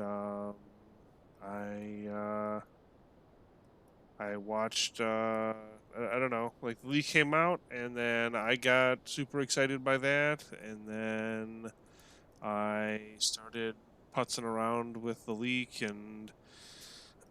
I was troubleshooting and trying to help figure out what was wrong with like the saving and like why some levels would save and other ones wouldn't, and like some of those weird oddities. And then from there, I realized I didn't like really know enough about coding to actually like confidently be able to like lend assistance to that. And so I started working around in the editor. And then I started working on maps. Some of the first work I did was like in Dark Hotel, and was in Hotel itself, and some of Penthouse B, which at this point has been scrapped and reworked and scrapped and reworked, and now Full C has got an awesome version of Penthouse B, so I'm excited for, or Penthouse A, so I'm excited for that. And then yeah. The level design lead that we had stepped down not too long after I started working and messing with stuff, and so we needed a new level design lead, and so I stepped up and started doing that. And then with that came a lot more organizational stuff. I started trying to help sort a lot of that, sort some of those problems out. And Spider-Man became story lead around the same time. And then, yeah, from there I've just continued to work and continued to help organize our projects and help sort things out.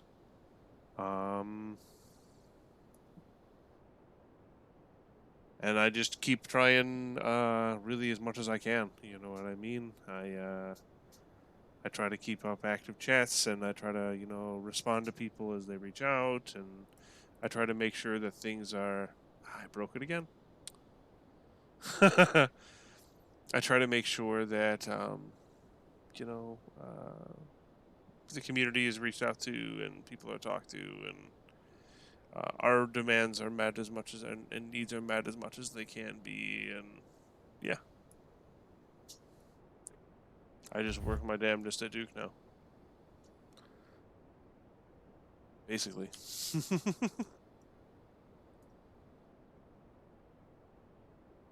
And I more or less love every second of it, so.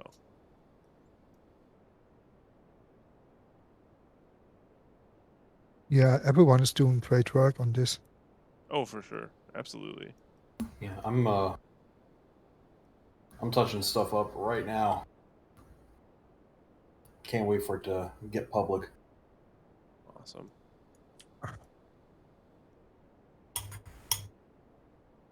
Yeah, I I'm really really can't wait until all this stuff is polished up and ready for everybody too. Sorry, I didn't mean to. No, it's okay. It's okay. It's so much better than what we originally had. I mean,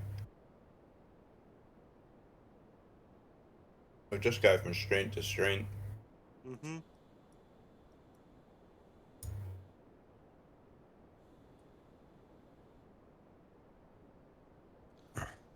So why is it that I added these windows and it broke everything? Doesn't feel like I should have broken everything.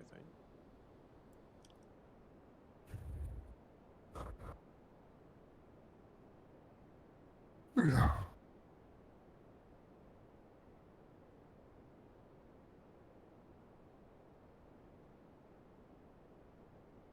I think I fixed it. Nope. But I fixed the windows. So I think now I have to create some zones that are the size of the windows. Make this its own closed space again. Because I think these subtraction boxes are what's causing this.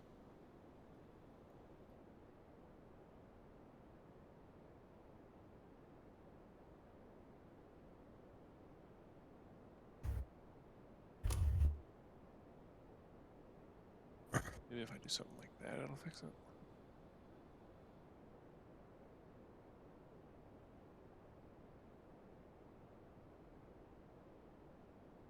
Yeah, the whole watching the DNF gameplay growing up and stuff like that, I think a lot of us can. That's interesting that it breaks it there. I think a lot of us can really relate to that. Well, I wasn't like, I don't know, I was like 10, 11, when these screenshots, like when this stuff was buzzing about, and like I was pretty young when Do 3D itself came out. I was like 7, 8 years old when I played it, but really, yeah, I don't know. It's it definitely reminds me of getting excited for stuff like that. That's definitely part of what pushes me to keep working on the project and wanting to keep working on the project. Other than like being able to to help all these cool and awesome people try to make this vision happen. I'm surprised how far it's actually blown up. Like it was so close to, like until Zombie got it running properly, and we could actually do some work on it. And getting the tooling up to scratch, and then all the other team members can actually start actively using the tools. So it's good to see some. Yeah. It's stressful though, because it's such an old code base. Everything is antiquated and has to be either replaced or repaired. Yeah.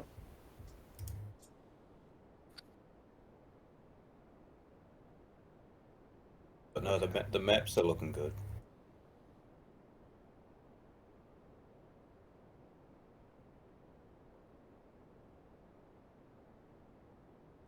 What the size of these are. Kick this into live mode. What's going on? Oh, this is It really got bigger and bigger over time. Yeah, I think that's a good thing though. Yeah, I'm pretty proud that we made it to PC Gamer. Aren't they the biggest game magazine in the world? I mean, some of that. PC.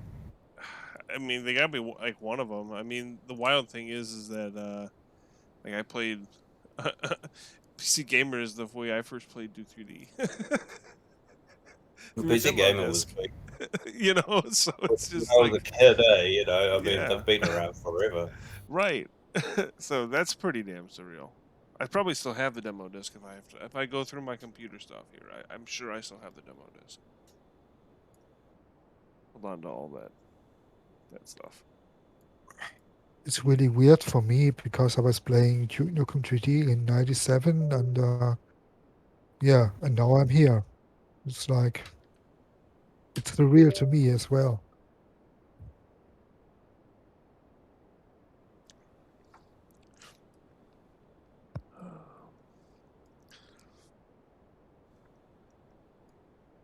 Okay, so it's way down here. That's why I'm not seeing it. There we are.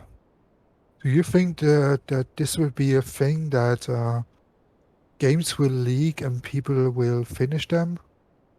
That'd be pretty cool. I don't think there's a good track record of it. You know, not to.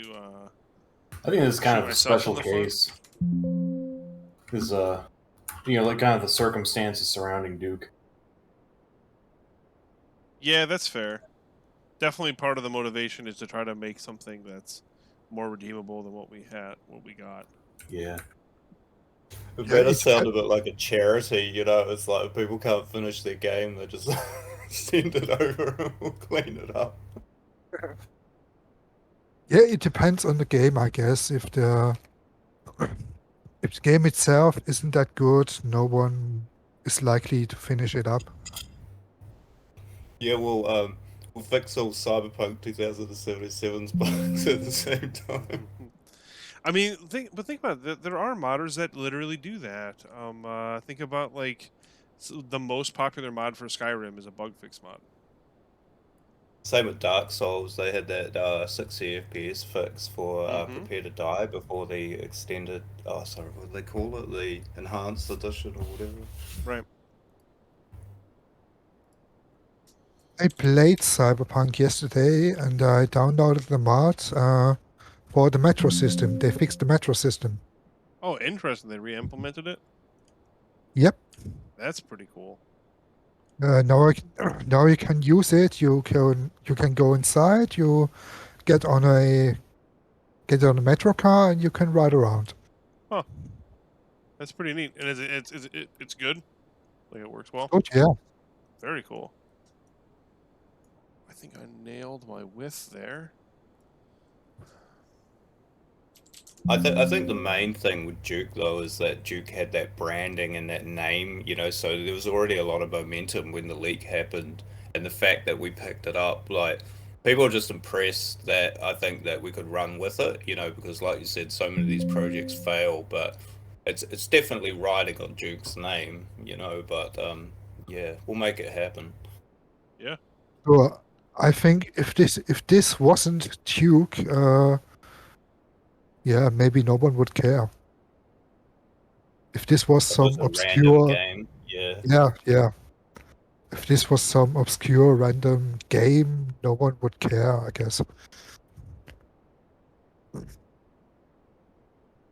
And saying that, like, people are getting more tired of AAA titles and they want to play fresh and interesting things, you know, which obviously the industry, I wouldn't say is failing, but there's definitely a lot of problems with modern games and the modern industry, you know, with loot boxes and too many DLCs, you know, and unfinished games and broken games. So, you know, people just, I think, yearn for the simple times when a game was released and it was a game, you know, and you could play it from start to finish. Yeah. And sometimes I think it's like buying a car where you only have like the frame and you have to buy the rest.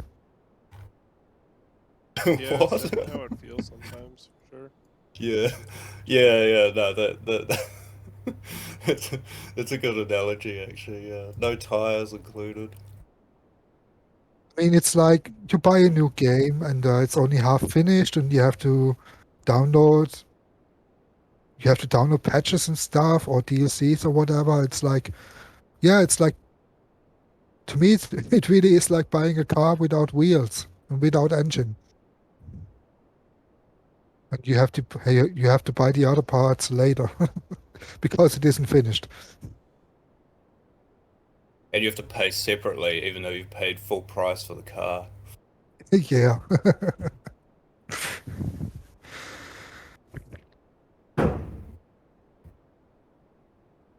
Someone get shot?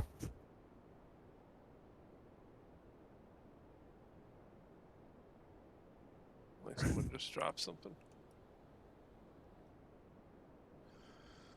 Okay, so we gotta go type non-solid. It's already got that setting. Already got this setting. Coolio. And then we'll just place this here. Then we'll duplicate it. I got bored of AAA titles a long time ago. Yeah, honestly, that's another thing with me in this project too, is that like I got kind of bored of games a long time ago, like a couple years ago. Like they slowly like began to wear on me more and more, and like I'd get less and less excited for stuff coming out, and less interested on what it actually was going to be or when it was going to Yeah. come out. And just working on something and be able to like creatively like flex that muscle and that kind of stuff too has just been really nice. Kind of just like pour my creativity into this and making sure it's a fun and good experience, you know. I started working on music because I got bored of games and I wanted to do something creatively, not just consume something. I don't actually play a lot either these days. I mean, most of my free time actually just goes to working on the renderer. Like, so when people say, "Oh, can you implement an engine fix or something else?" It usually makes me a little bit stressed because, you know, with the renderer, it's so much work involved, you know, and it doesn't look like a lot, but I don't know. Maybe I'm just not that skilled with it or something. I mean, I don't know, But man. I'm I think it is a learning. lot, and you've still like, I don't know. You've been able to do more than I would have been able to do as far as that goes. You know what I mean? And you know, for what that's worth, you know. Mm. Like, I don't Oh, know, there's some you know, guy you have jumping skills on to help out. There's some guy jumping out to help out. What do you mean? Who volunteered on the community server to help. So we might have some more developers coming, you know, which would be nice, you know. Oh, yeah. Gathering of developers. Oh, wait. Trouble is, a lot of the good developers, they don't have the free time, you know. They're all involved in 20 projects and things, you know, like, so we've got some really talented people, but they just don't have time, you know, to work on a lot of things, you know. Yeah, and that's and okay. that's what I mean, you know.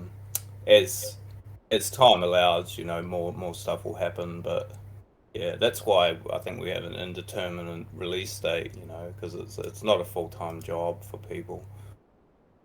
Right.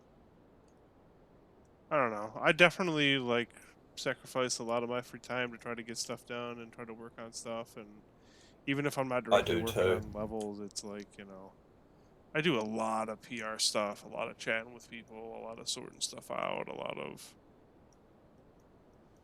yeah. So I know. Definitely some people are really putting in extra effort, I'd say, you know, and a lot of hard work to get this out the door. oh yeah, absolutely. No, I'm definitely happy with the pace we're at. I think honestly too. You know, like you said, we're just an indie dev project. Like we're all like working on this on our free time, and just kind of still having fun with it. You know what I mean? So as long as we're still doing those things, we're still winning in my book. And I think that with the updates we've been releasing, people are still excited. I'm still excited. You know what I mean? So I fixed it. Fuck yes. Oh, nice. Fuck yes. Hey. Dude. Okay, so I'm just really excited about this because, so in the actual Treasure Island, this is kind of like how it is. There's a little like restaurant, and there's like all kinds of little restaurants around the hotel. Because it basically, so this is very similar to how it's set up in real life. This big hotel here is the Treasure Island Hotel. This over here, and like so, this right here, this building here, and this is a restaurant. Oh, whoops! I gotta make those invisible.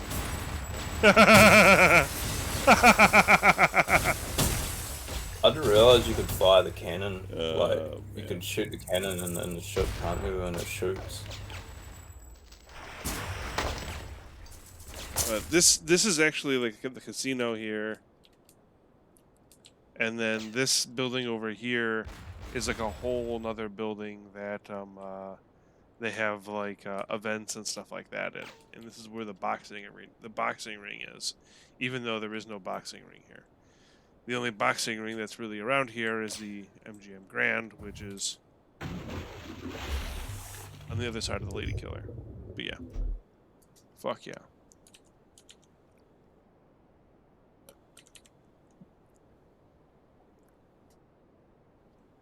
So, the important thing is that this proves that it was a lesson learned.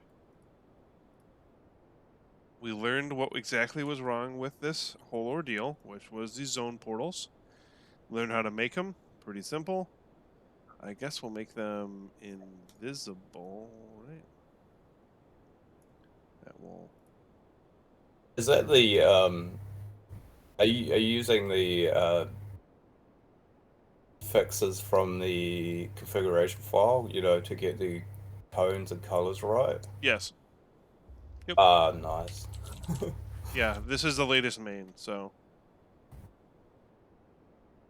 Oh, that's good. So it's all working. Yep. The only Oh, thing I'll that's show you. good. I'll try to duplicate the bug that I have found. There is one bug that I found. Okay, awesome. See, and I love the way this looks. Supposedly there is some closed source component to the There editor. is I this. haven't Do you actually see looked this? at the editor code. How the back of the ship is like in front of the glass. Yeah. That's a weird bug. I don't know what's up with that, but that's not the OpenGL renderer. That's DirectX. But it happens in all the renders of memory serves. This fox got a lot of health. Gotta fix that. That was weird.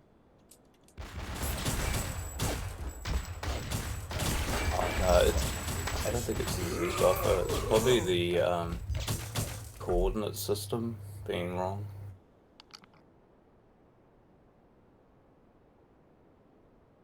Because OpenGL and DirectX have different coordinate systems. They have right-handed and left-handed. Okay, so we got that part in and set and working. So we're gonna save. And then we're gonna open this guy back up.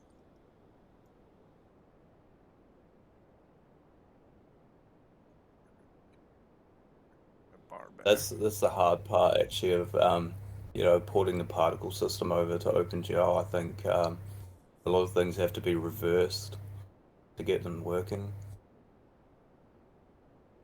What do you mean?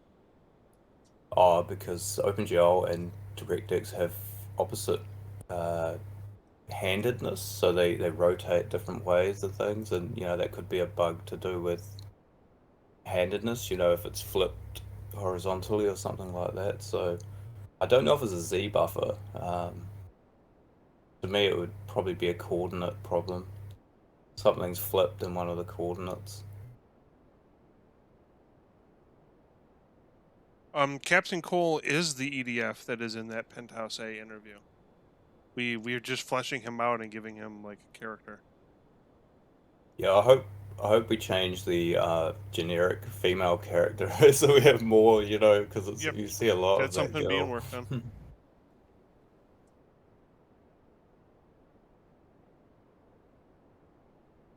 Yep, that is definitely something being worked on.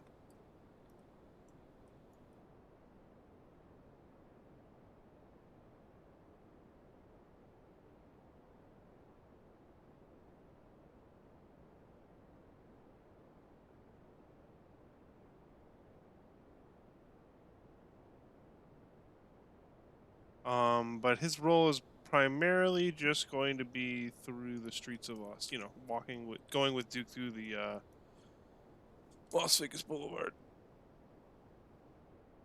Perhaps a little further than that. I don't really remember, to be honest. To be 100% honest.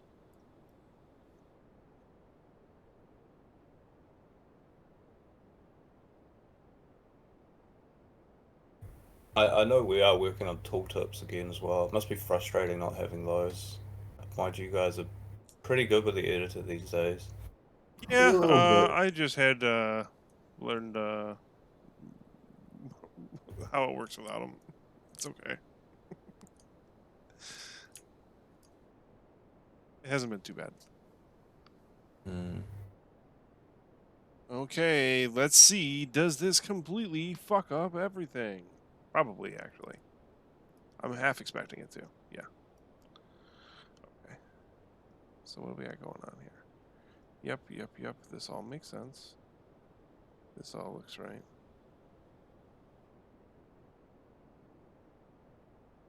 Okay, except for that part.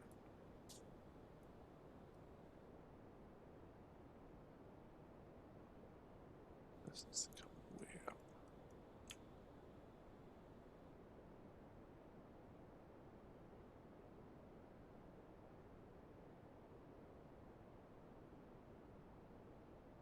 So I might just have to make a zone portal on this door. And then I think we'll be okay. Oh, hey! Actually, that fixed it. Cool. Fucking killer. Nice. It's almost like I'm knowing what I'm doing. What was up with the water in the original map? You know, if you jumped in the water, you just sank to the bottom and you walked around on the bottom? Yeah, Was there no... once I come back in, once I'm done testing this here, I will show you. Because it's actually the exact same thing that's causing this place to become water world if things are fucked up. Okay, so alternative path. Duke comes back through here, comes to this door, comes to the bar in the restaurant, comes through here, and accesses the controls.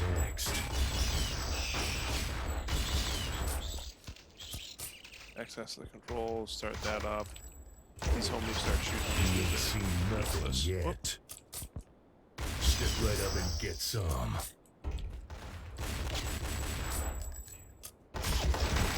Ooh. So brutal. But awesome. Okay, so save. Really happy with today's progress. Okay, so this right here is a zone info block, and basically what happened is that on the original map, this was underneath the map level geometry, and so it wasn't able to set anything as being underwater. So what's been happening is this big green box that encompasses this entire area, and that big green box represents that line right there, where it switches from like that maroon or that red to blue. So basically, that is a zone portal that separates this area. But because it's slightly bigger than the area that it's in, it was like overlapping other things and causing it to spill out to the rest of the world. So by readjusting some things and tweaking things and being extra careful and telling the editor you love it and not petting its hair backwards and all kinds of other things, it's finally played nice, and I just had to learn that it needed these things. But yeah, long story short, this was stuck underneath the map geometry, and so you had to pull it up, actually enable the fact that this is water world, and then it did it. The next thing I want to do is enable rain. It'd be cool if we could find a way to make you come from this way too, because it's weird that they put like a fucking easy vent over here. You know what I mean? I wonder if we can use this easy vent. Some of them are in really odd places. Like there's one in the Slit Willy. You know, I mean, why?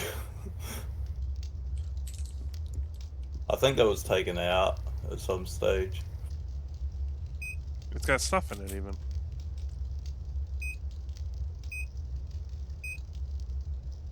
I don't feel hungry. I want that. I couldn't eat another bite. Yeah, my favorite is the power trip amino acid. It cracks me up. Unlike the leading brand, Rage is all natural and doesn't taste like Oh, shit. it was actually letting me on fire. Okay, then. Fuck, I think I broke a nail. Shit. Is there a help option for food items? Or is that just... Yeah. Yeah, you get a little voice that tells you what you're gonna buy. From EasyVent, unlike the leading brand, Rage is all natural. Yeah, nothing. My favorite food item. Yeah, I was thinking the same thing.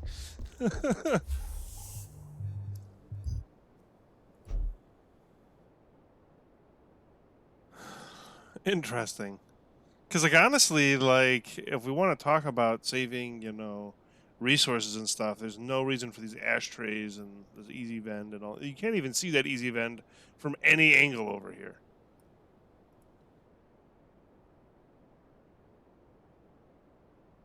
I've never seen it before on that level. Oh, you can just barely see it. I'm sorry. You can kind of see it from right here. Interesting. It does kind of go back to that idea of whether or not they actually meant this to be like a rideable tram then, I guess, too. But again, you can't unfortunately ride this tram. You just instantly give if you try to jump in it. Or you touch it. Yeah, that's quite sad. Imagine having a working tram system, you know, along with the motorbike for the overworld. Yeah, it'd be pretty crazy. Some be other a lot people of were work. asking us if we were going to implement the tram, and it was like they were going to back then, and I was like, jeez. I mean, that would be pretty nuts if we could figure that out.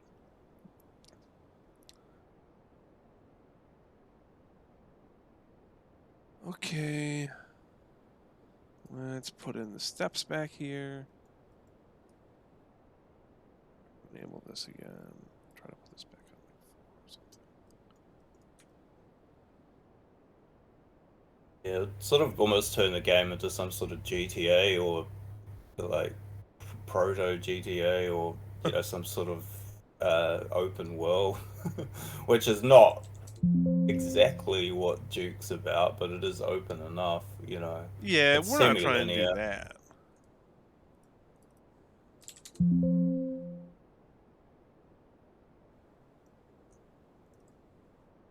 There we go.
Almost there. Julio. I think that'll do it. Whoop, man, build.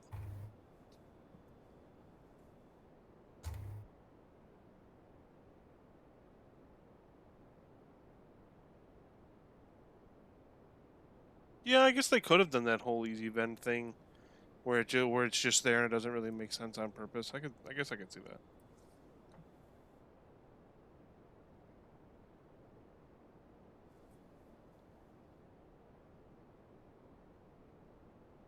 Again, though, I don't really understand why they would have even what the fuck. I don't really know why they would have gone through the trouble if the player doesn't even go there.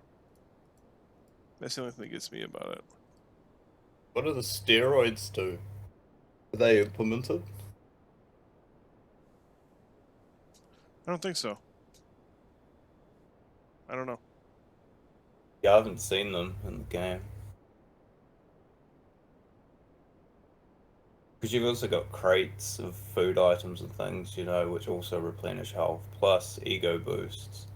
So, you know, there's quite a few ways to heal yourself, actually.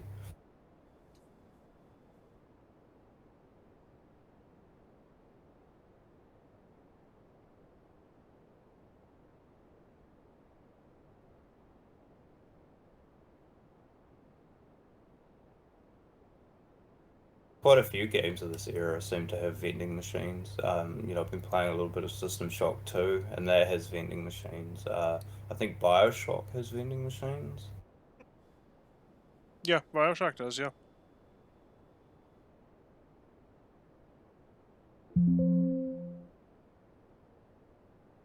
What if I really, really cheat this? Only make it 3 steps. I think what's happening is I have this little, like, bump right here, and I think that's causing the hole now.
Oh, finicky. I guess we're reloading.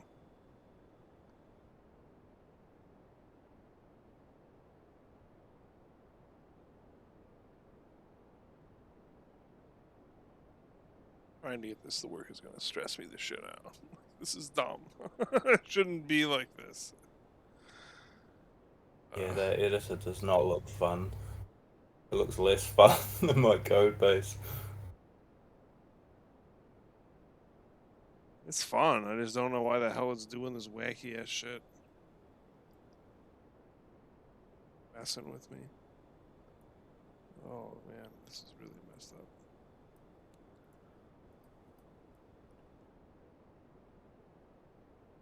Whoa. Hey fellas, how's progress going? It's going good. Just continuing to finish buttoning up the weird spots and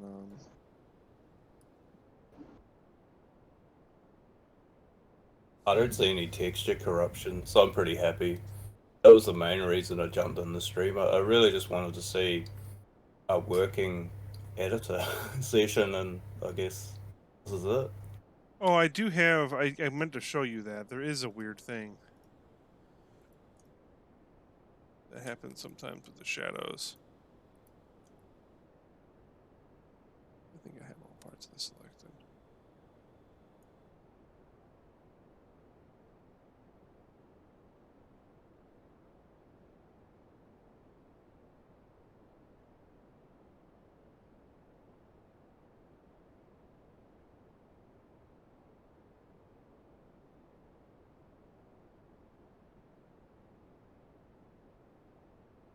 Okay. Just needs to be lowered, it seems.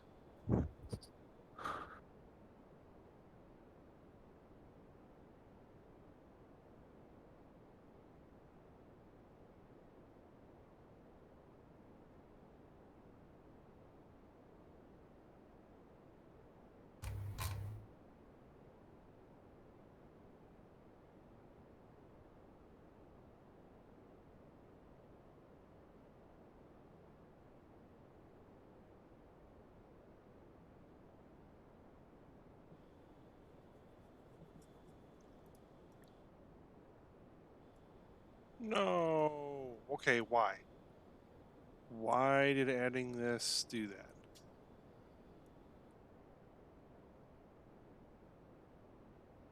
I'll even raise it up one.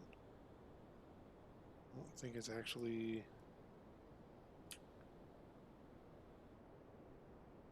even do that.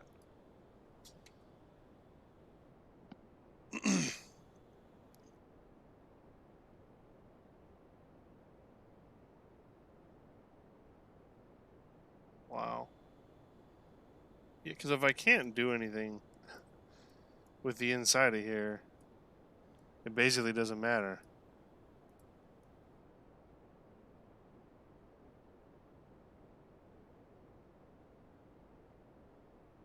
You know?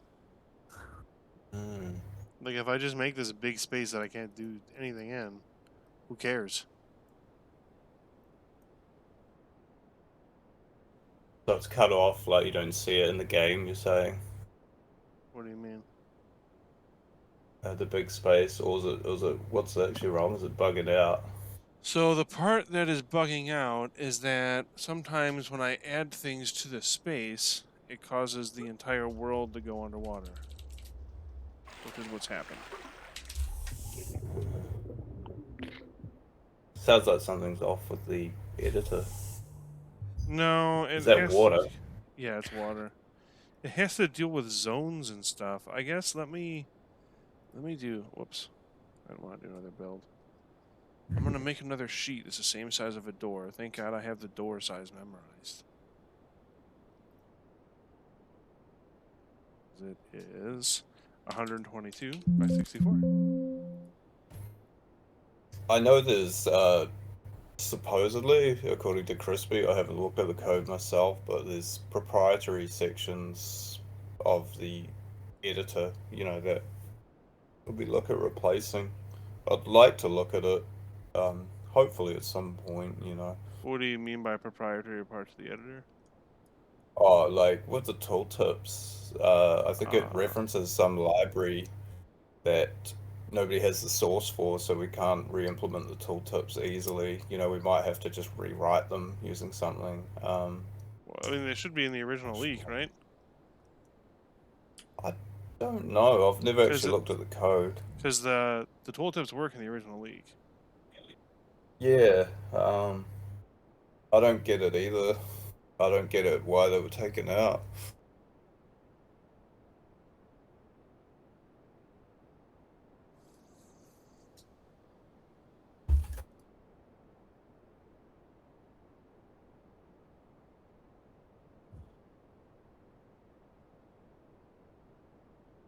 It is invisible portal. Why? Oh. Nope.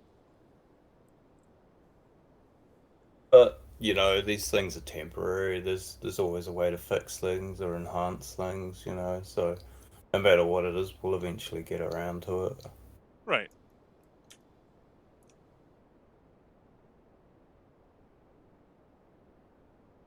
It is a little bit frustrating though, because you know there's still bugs and things that happen, you know, that for now we can't do much about. It is a house of cards. I think it came as a house of cards. You know, man, if there's not much I can do about it, I try not to complain about it. You know what I mean? Yeah. I mean, I am thankful that I have something that I can work in on a pretty regular basis whenever I feel like picking it up. And hang on just a second. Oh, you guys are doing miracles with it, you know. Even Des, you know, the stuff I've seen, you know, some of the developers do, you know, your work, you know, I think bad guys. I don't know how many of you guys there are working on it, you know, but it's coming along great.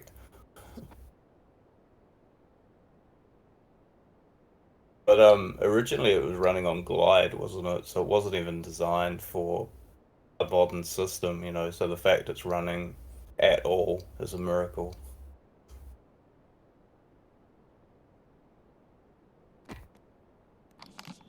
Alright, I'm back.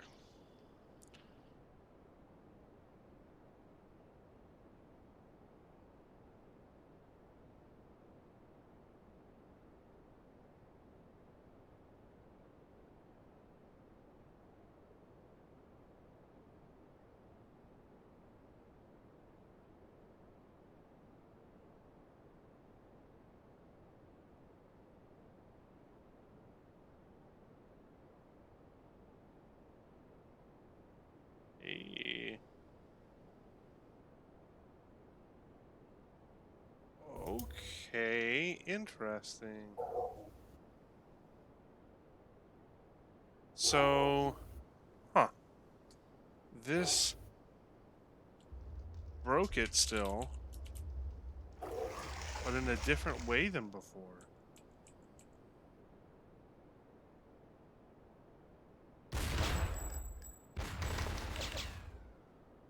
So not the underwater.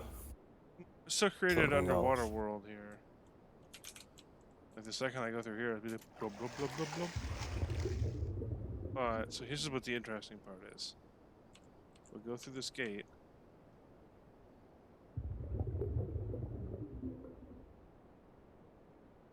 And we'll open this door. Is that water physics? So it actually reacts as if you're... Yep. But now we're inside. And everything's cool. Everything's Gucci now. You keep it for like a dream level or something. It just seems a bit surreal.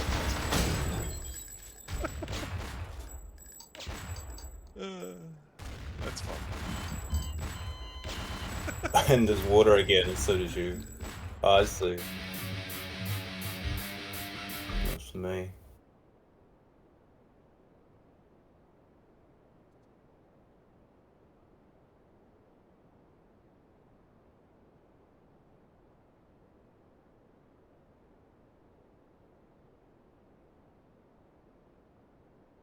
No bubbles. Yeah, I don't think Duke breathes bubbles, does he? He just holds his breath and there's a bar.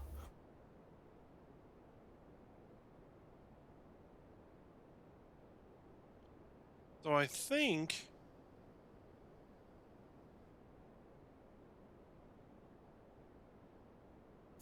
I'm still not too sure exactly on how to fix this problem. I'm getting closer with these zone cut-ups.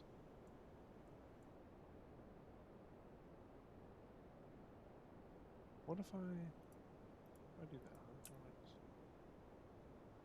just get on in there?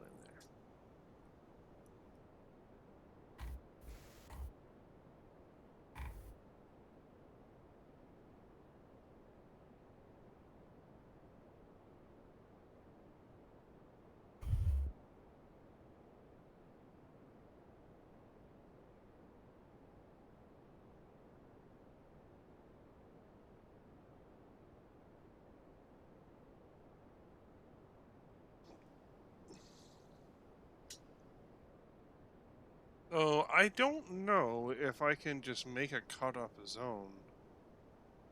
Maybe it's worth checking out. Because unfortunately, I can't just make like a flat piece that works around all of this. Like if I go here, I go polygons to brush, that gives me an orange brush that encapsulates all of this. And then I have intersect, it gives me, oops.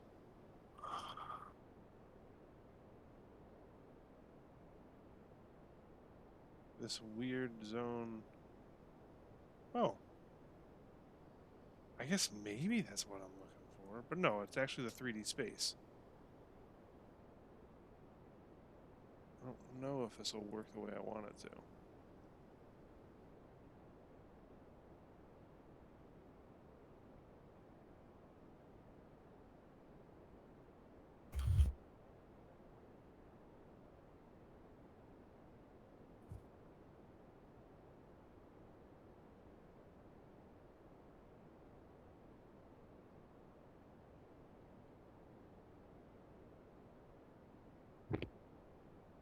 Okay, I'm gonna save this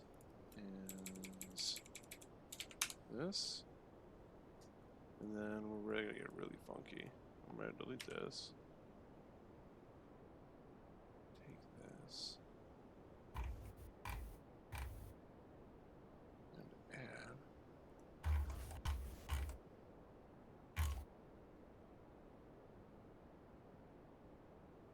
And take it. Make it a non-solid.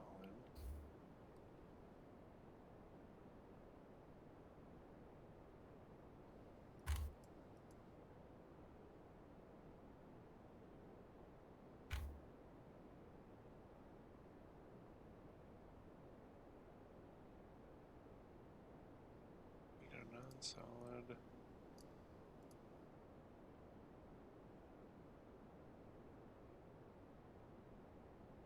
What does that do?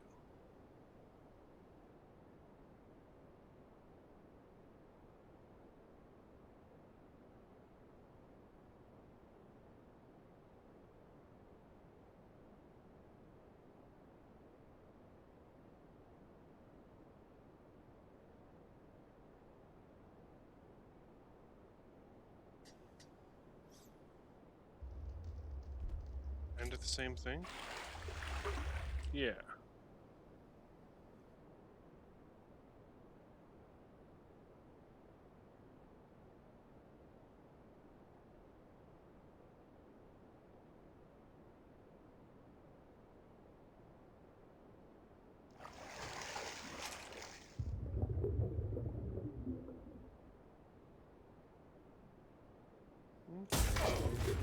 Kinda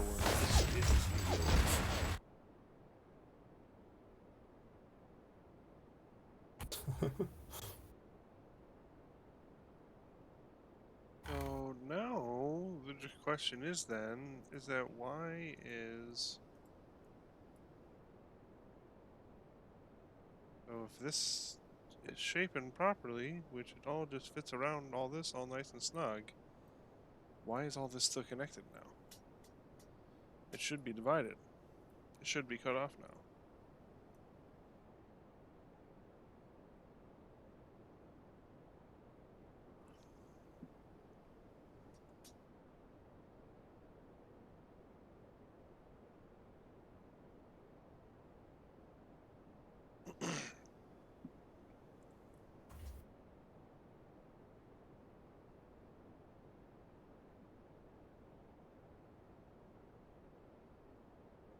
Oh, you fixed something. Who did?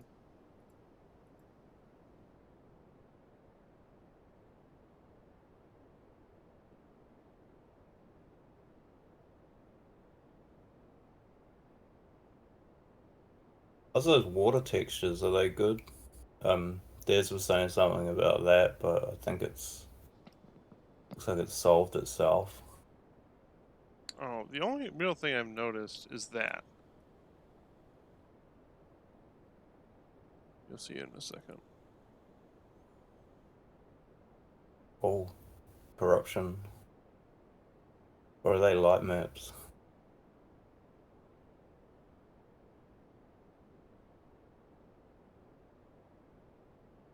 No, it's some kind of strange corruption that happens when I have the light maps enabled. Yeah, this must be what he's telling me about. So maybe I can fix that somehow.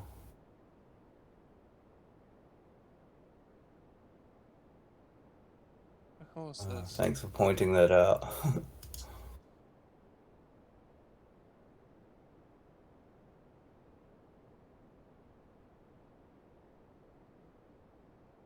Oh, it's just part of this. Okay, well it didn't seem to fix that.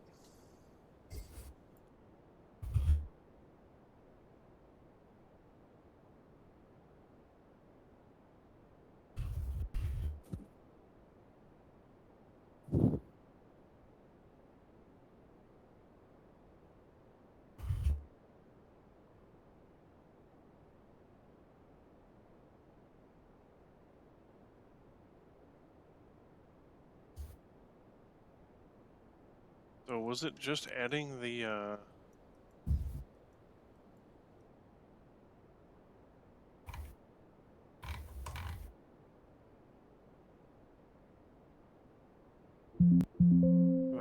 it, I would still kind of like.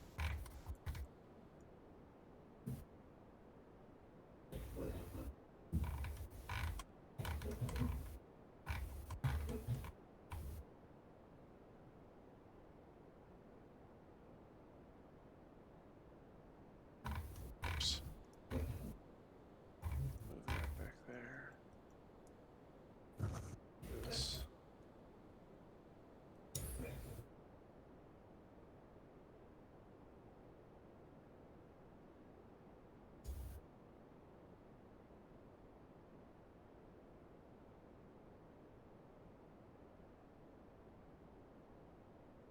Go there with it.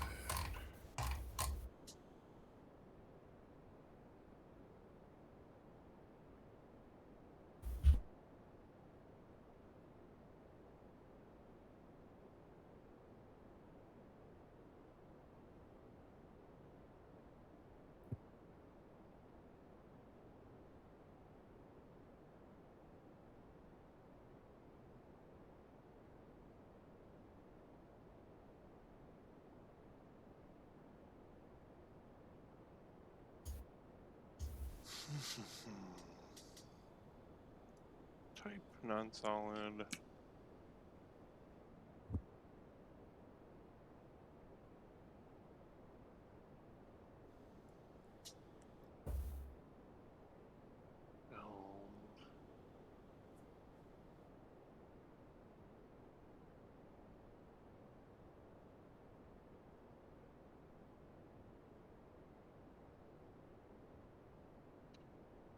It's a bizarre fickle system.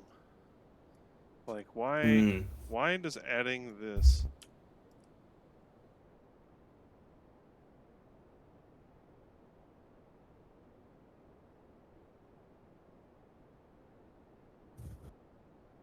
completely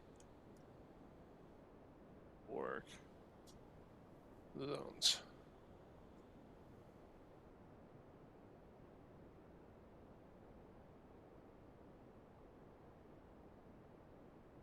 So dumb. Yeah, I'm not too happy about that light map corruption, but These things happen.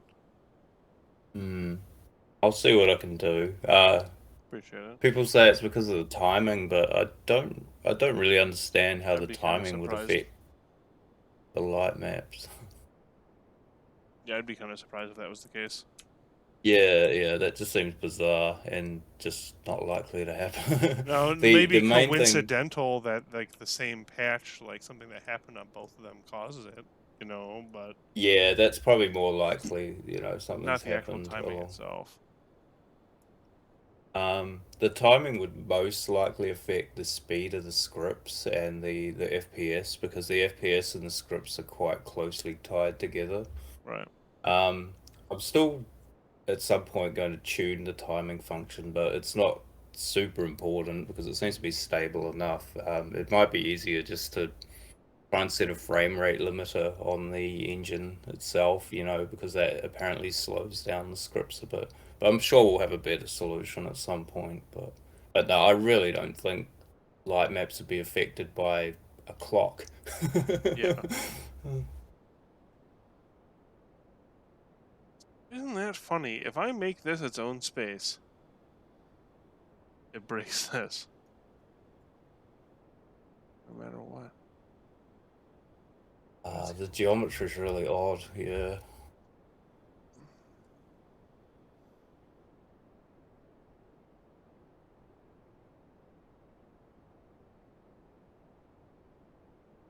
I like the idea of porting that 2.5 editor or 3 editor over, but it just seems like a nightmare though in terms of compatibility. It might be even worse than what we have.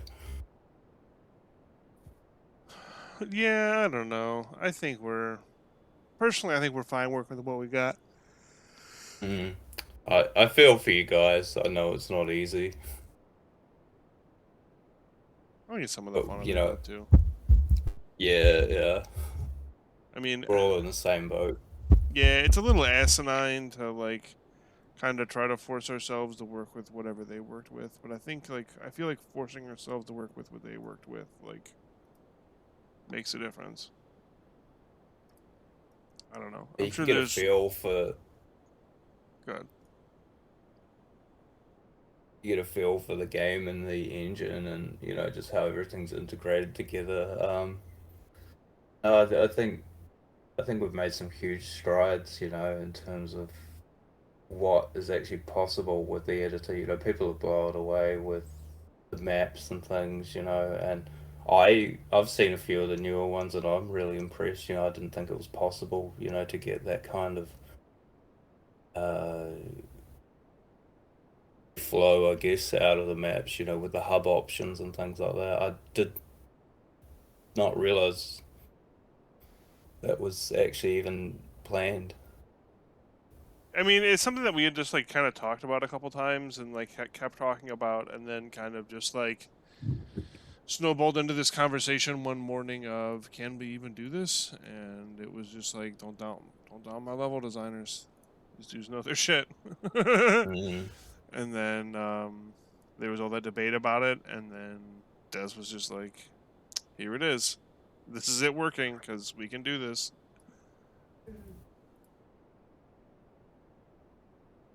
Yeah, it definitely fleshes out the game a lot, gives people more playtime, gives them more things to do, more places to go, and they can revisit areas if they missed something first time or they liked a particular area. It's really cool.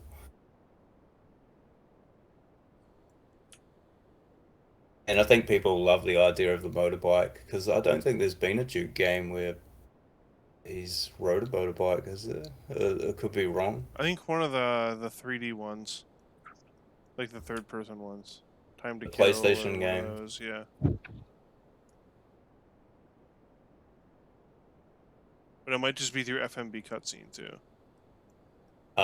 He's Yeah, Time to Kill. I think Land of the Babes. I think he rides up on a motorbike to the club, but I don't know if he uses a motorbike in the game. So this is the first time you've actually got the chance to, because there's a car, isn't there, like a mini car or something in DNF 2011, but it's not really the same as a bike, because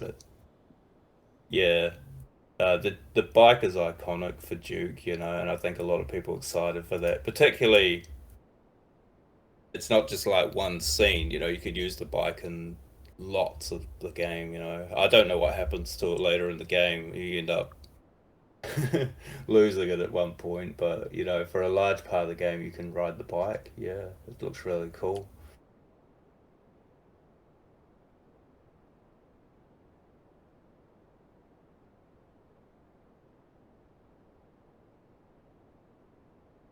Yeah, it did have it in the cutscene.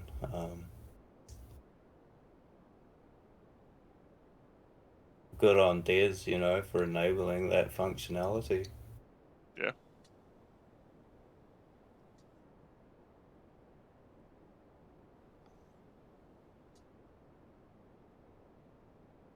Really fighting hard to make this workable.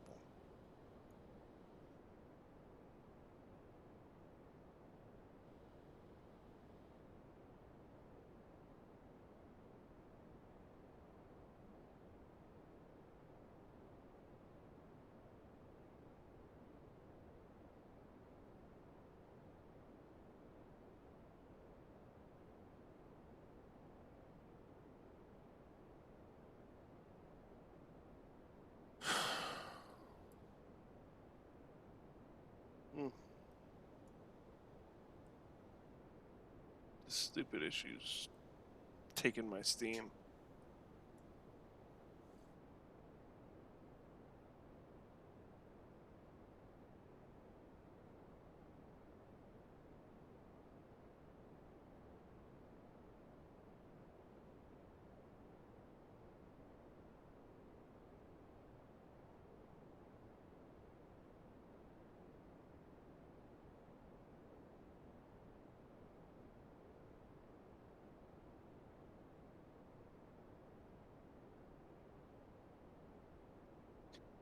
Well, alright. I can't stop until at least I get this solved.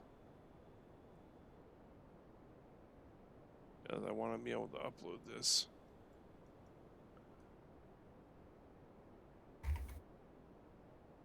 Oh, guys. check out.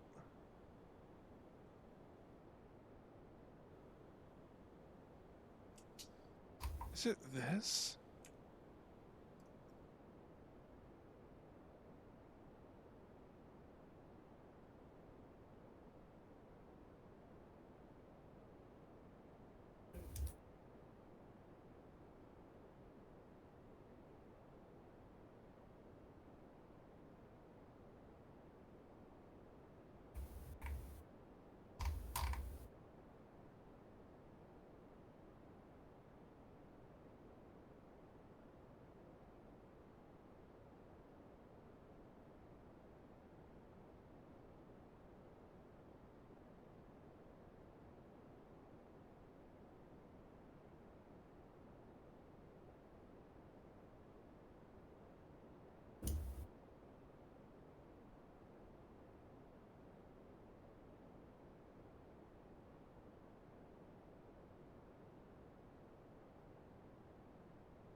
And it's interesting because like this still is all done properly.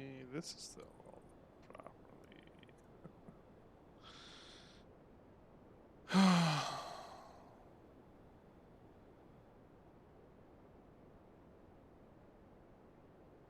Yeah, I might carry on. I've got a few chores to do, but that's been great, you know, watching what's been going on. I've never actually sat on a level. Yeah, and it's fun. I appreciate you stopping by and hanging out for a bit. It is, yeah, and it's good, you know, because I thought it'd be a good opportunity, you know, to actually see what you guys do and get a feel for the editor, you know. But I'll see what I can do to fix it. Cool. Yeah, I know it's kind of hard to. I'm sure it's hard on your end to kind of troubleshoot that stuff. So I totally get it. Yeah, that thing with the light maps, I'll definitely look into, and you know, the other issues eventually, you know, with the wireframes and things, you know, because it's kind of weird having multiple renderers, and it doesn't seem to like a lot of windows either. But we'll get there, you know. At least it's working for now, and you guys are actually doing a great job with it. So I think this map's coming along really nice. So is it there's no pig cop enemies before you put them in? I added the pig cop enemies, and we added these pig cops here, and then we added these guys who are supposed to be like the pirates up here, and like some more enemies to help fight, just to kind of flesh this area out a little more. Originally there was Yeah, some because you more can shoot the EDF, but cannon. honestly, it's pretty hard. You can shoot the cannon, and I think it blows up the other ship or something like that. Like, does some cool stuff. Yeah, so actually that's the entire point of this area here. So right now with the way the map runs, I got excited there for a second. So the way the map runs, you do cast to basically the only way up is through these little climbable areas. So what I plan on doing is making it so these are solid, so you can actually just climb across here, and then alternatively you can also go through this gate right here that will lead you to this restaurant that kind of leads to the back doors of up here, because this is how you activate the attack. I see. So the restaurant hasn't been implemented in the map, and you're actually creating it from scratch. Yep, I created this I've been creating this from scratch. Nice. So I'm just adding this bar right now. And then I'll put some stools around it and put some tables around here. And put some more, probably put up another one of these, and I think we've got some other ones that are kind of similar to it up around here, and call this good. Originally, I wanted to put like a patio and stuff up here, but with how much of a dick this has been, I think we'll get lucky if I actually get to implement this restaurant like I want to. Just do what you can, eh? But yeah, Rainbow Gem, and I think there's a guy called Future Time who's fixed a lot of the weapons and a lot of the attacks, and yeah, he's pretty experienced. He's been working on DNF 2011, which shares a lot of the same roots really as 2001 in terms of attacks and weapons and things like that. So that's all been taken care of. All right. Have a good one. Keep it easy, man.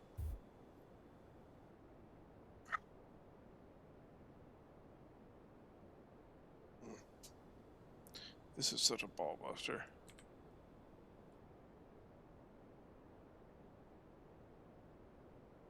I think for now, what I'm at least gonna do.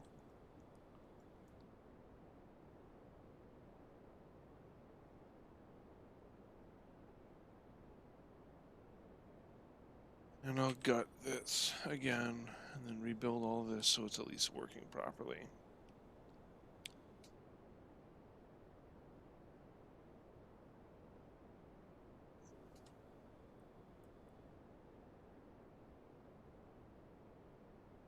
Or not.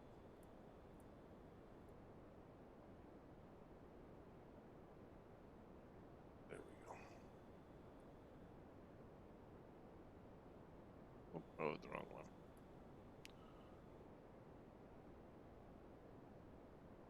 There we go.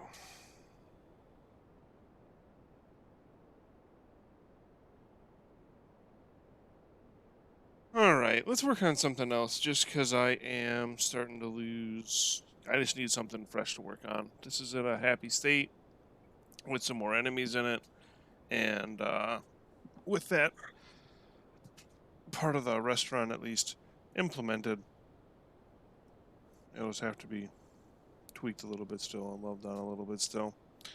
So let's see.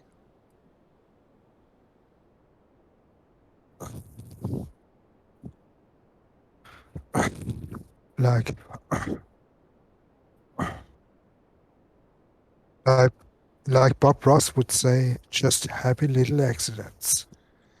Yeah, unfortunately, the entire world being engulfed by water isn't a happy little accident. It's I know. Just trying to make a Bob Ross joke here. No, I feel you. Maybe I can spend another. Maybe I can spend. No, I won't even. Oh, you know what? I'll mess with study. There were some changes to study we were gonna make. So we're talking more about like pushing the maps together and stuff like that, and maps being able to. I think this is the latest version of the map. I'm gonna double check Discord.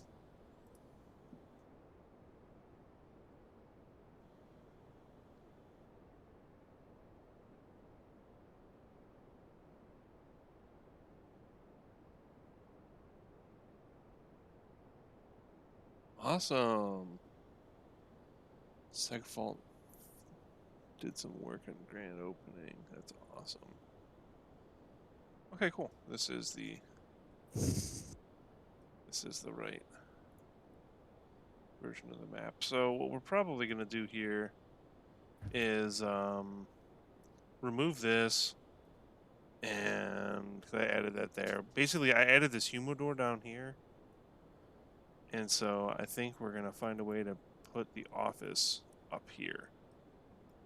Because we were kind of talking about that, and with the way this is kind of set up, and the way it is in like 2011. In 2011, his like study, or what this like was replaced by this, is like this big area you can kind of like walk through and stuff like that. You know what I mean? Like the public could walk through. And like technically, this door leads to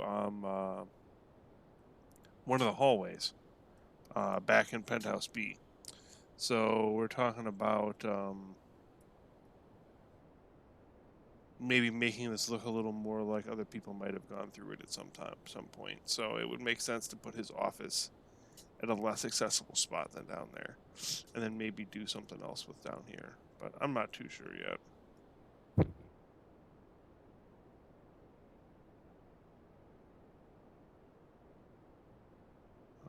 One thing, let's go ahead and get this set back up because it got broken and didn't get fixed.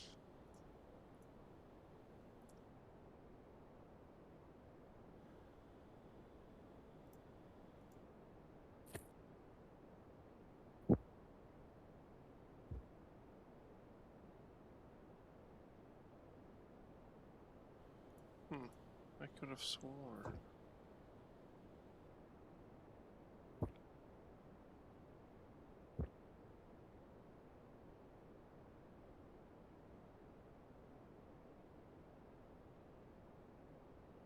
Got a second here. Gotta download a voice file. Do for maps. Do for sounds. Save. Replace it. Yep. Load me.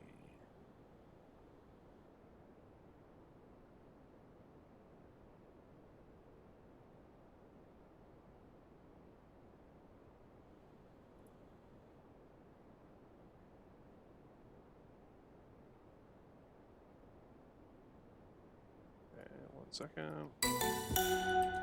Delete this. Try again.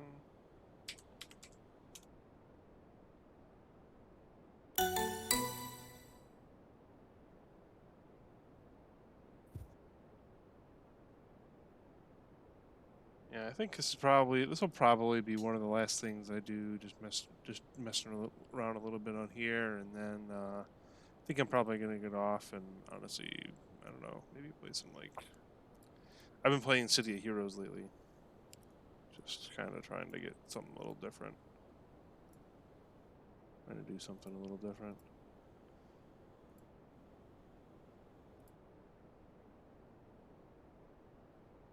That may have been the August 21st Liz Trooper. It sure may have been.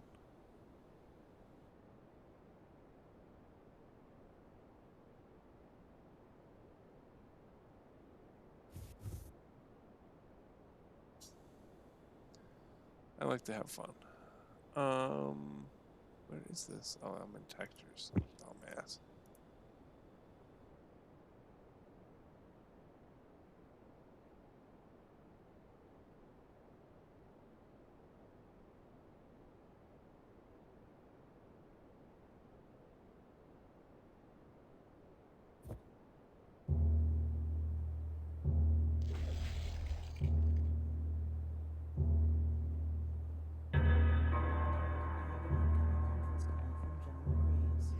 Welcome, Duke. You have an incoming conference call from General Graves. Oops. Doesn't get set there. Get set here.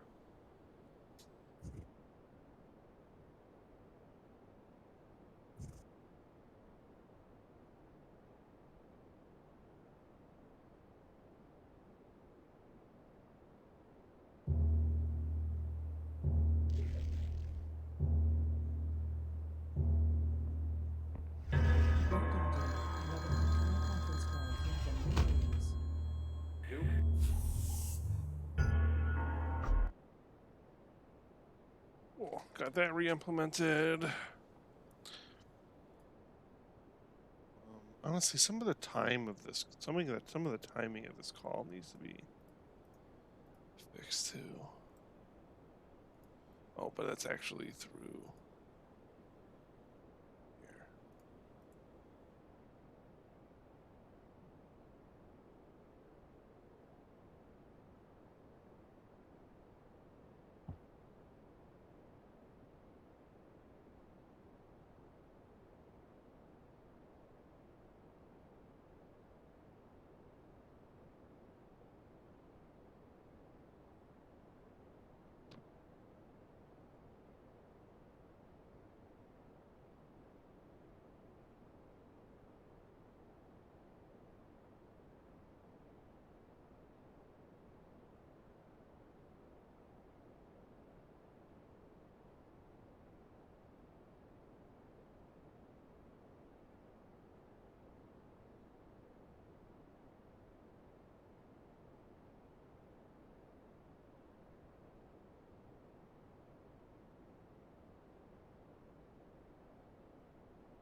Welcome, Duke. You have an incoming conference call from General Graves.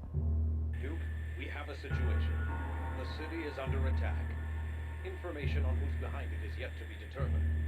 We have intel that there is a parasitic entity capable of taking over a host's body.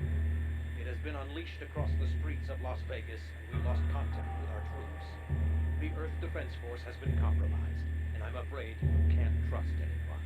Yeah, I learned that the hard way. Nothing about this makes sense. Why would they attack before the President attended the opening? They must be after me. Duke, for now, focus on getting out of the casino and regroup with us at the EDF HQ ASAP. You'll need as much firepower as you can get. We'll keep you briefed on the situation with your Shades OS built into your sunglasses. Your SOS will beep and notify you of an incoming call from us. Make sure to answer it. Got it. I'll answer if I'm feeling lonely. Sir, two gunships tailing us. They're closing quick. Good luck, Duke. Graves out. Call ended.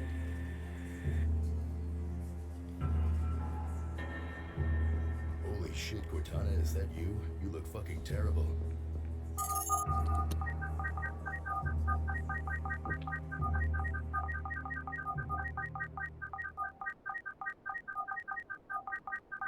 Open sesame.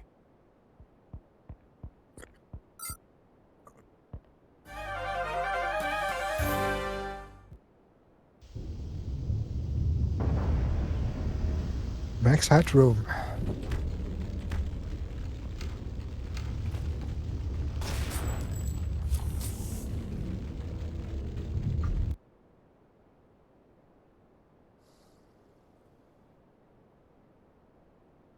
I think ultimately I want to cut that line,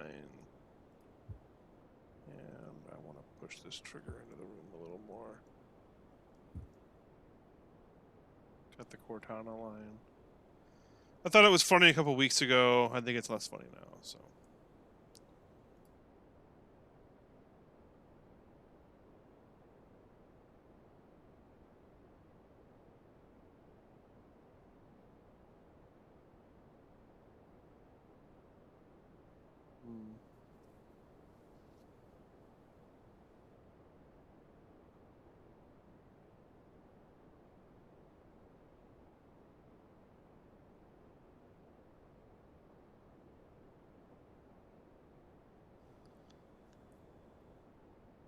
I don't know what I want to do with that. There are some more trophies that we found in the game's files we're going to add to here. Daniel, our 3D artist, 3D art lead, was digging through them earlier. It's pretty cool stuff.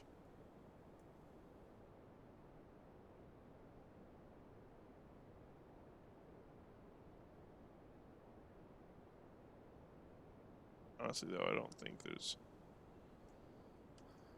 I won't move that for now. I don't know where I would move it to. And otherwise, I don't really think there's a whole lot. This still needs to be done for this level.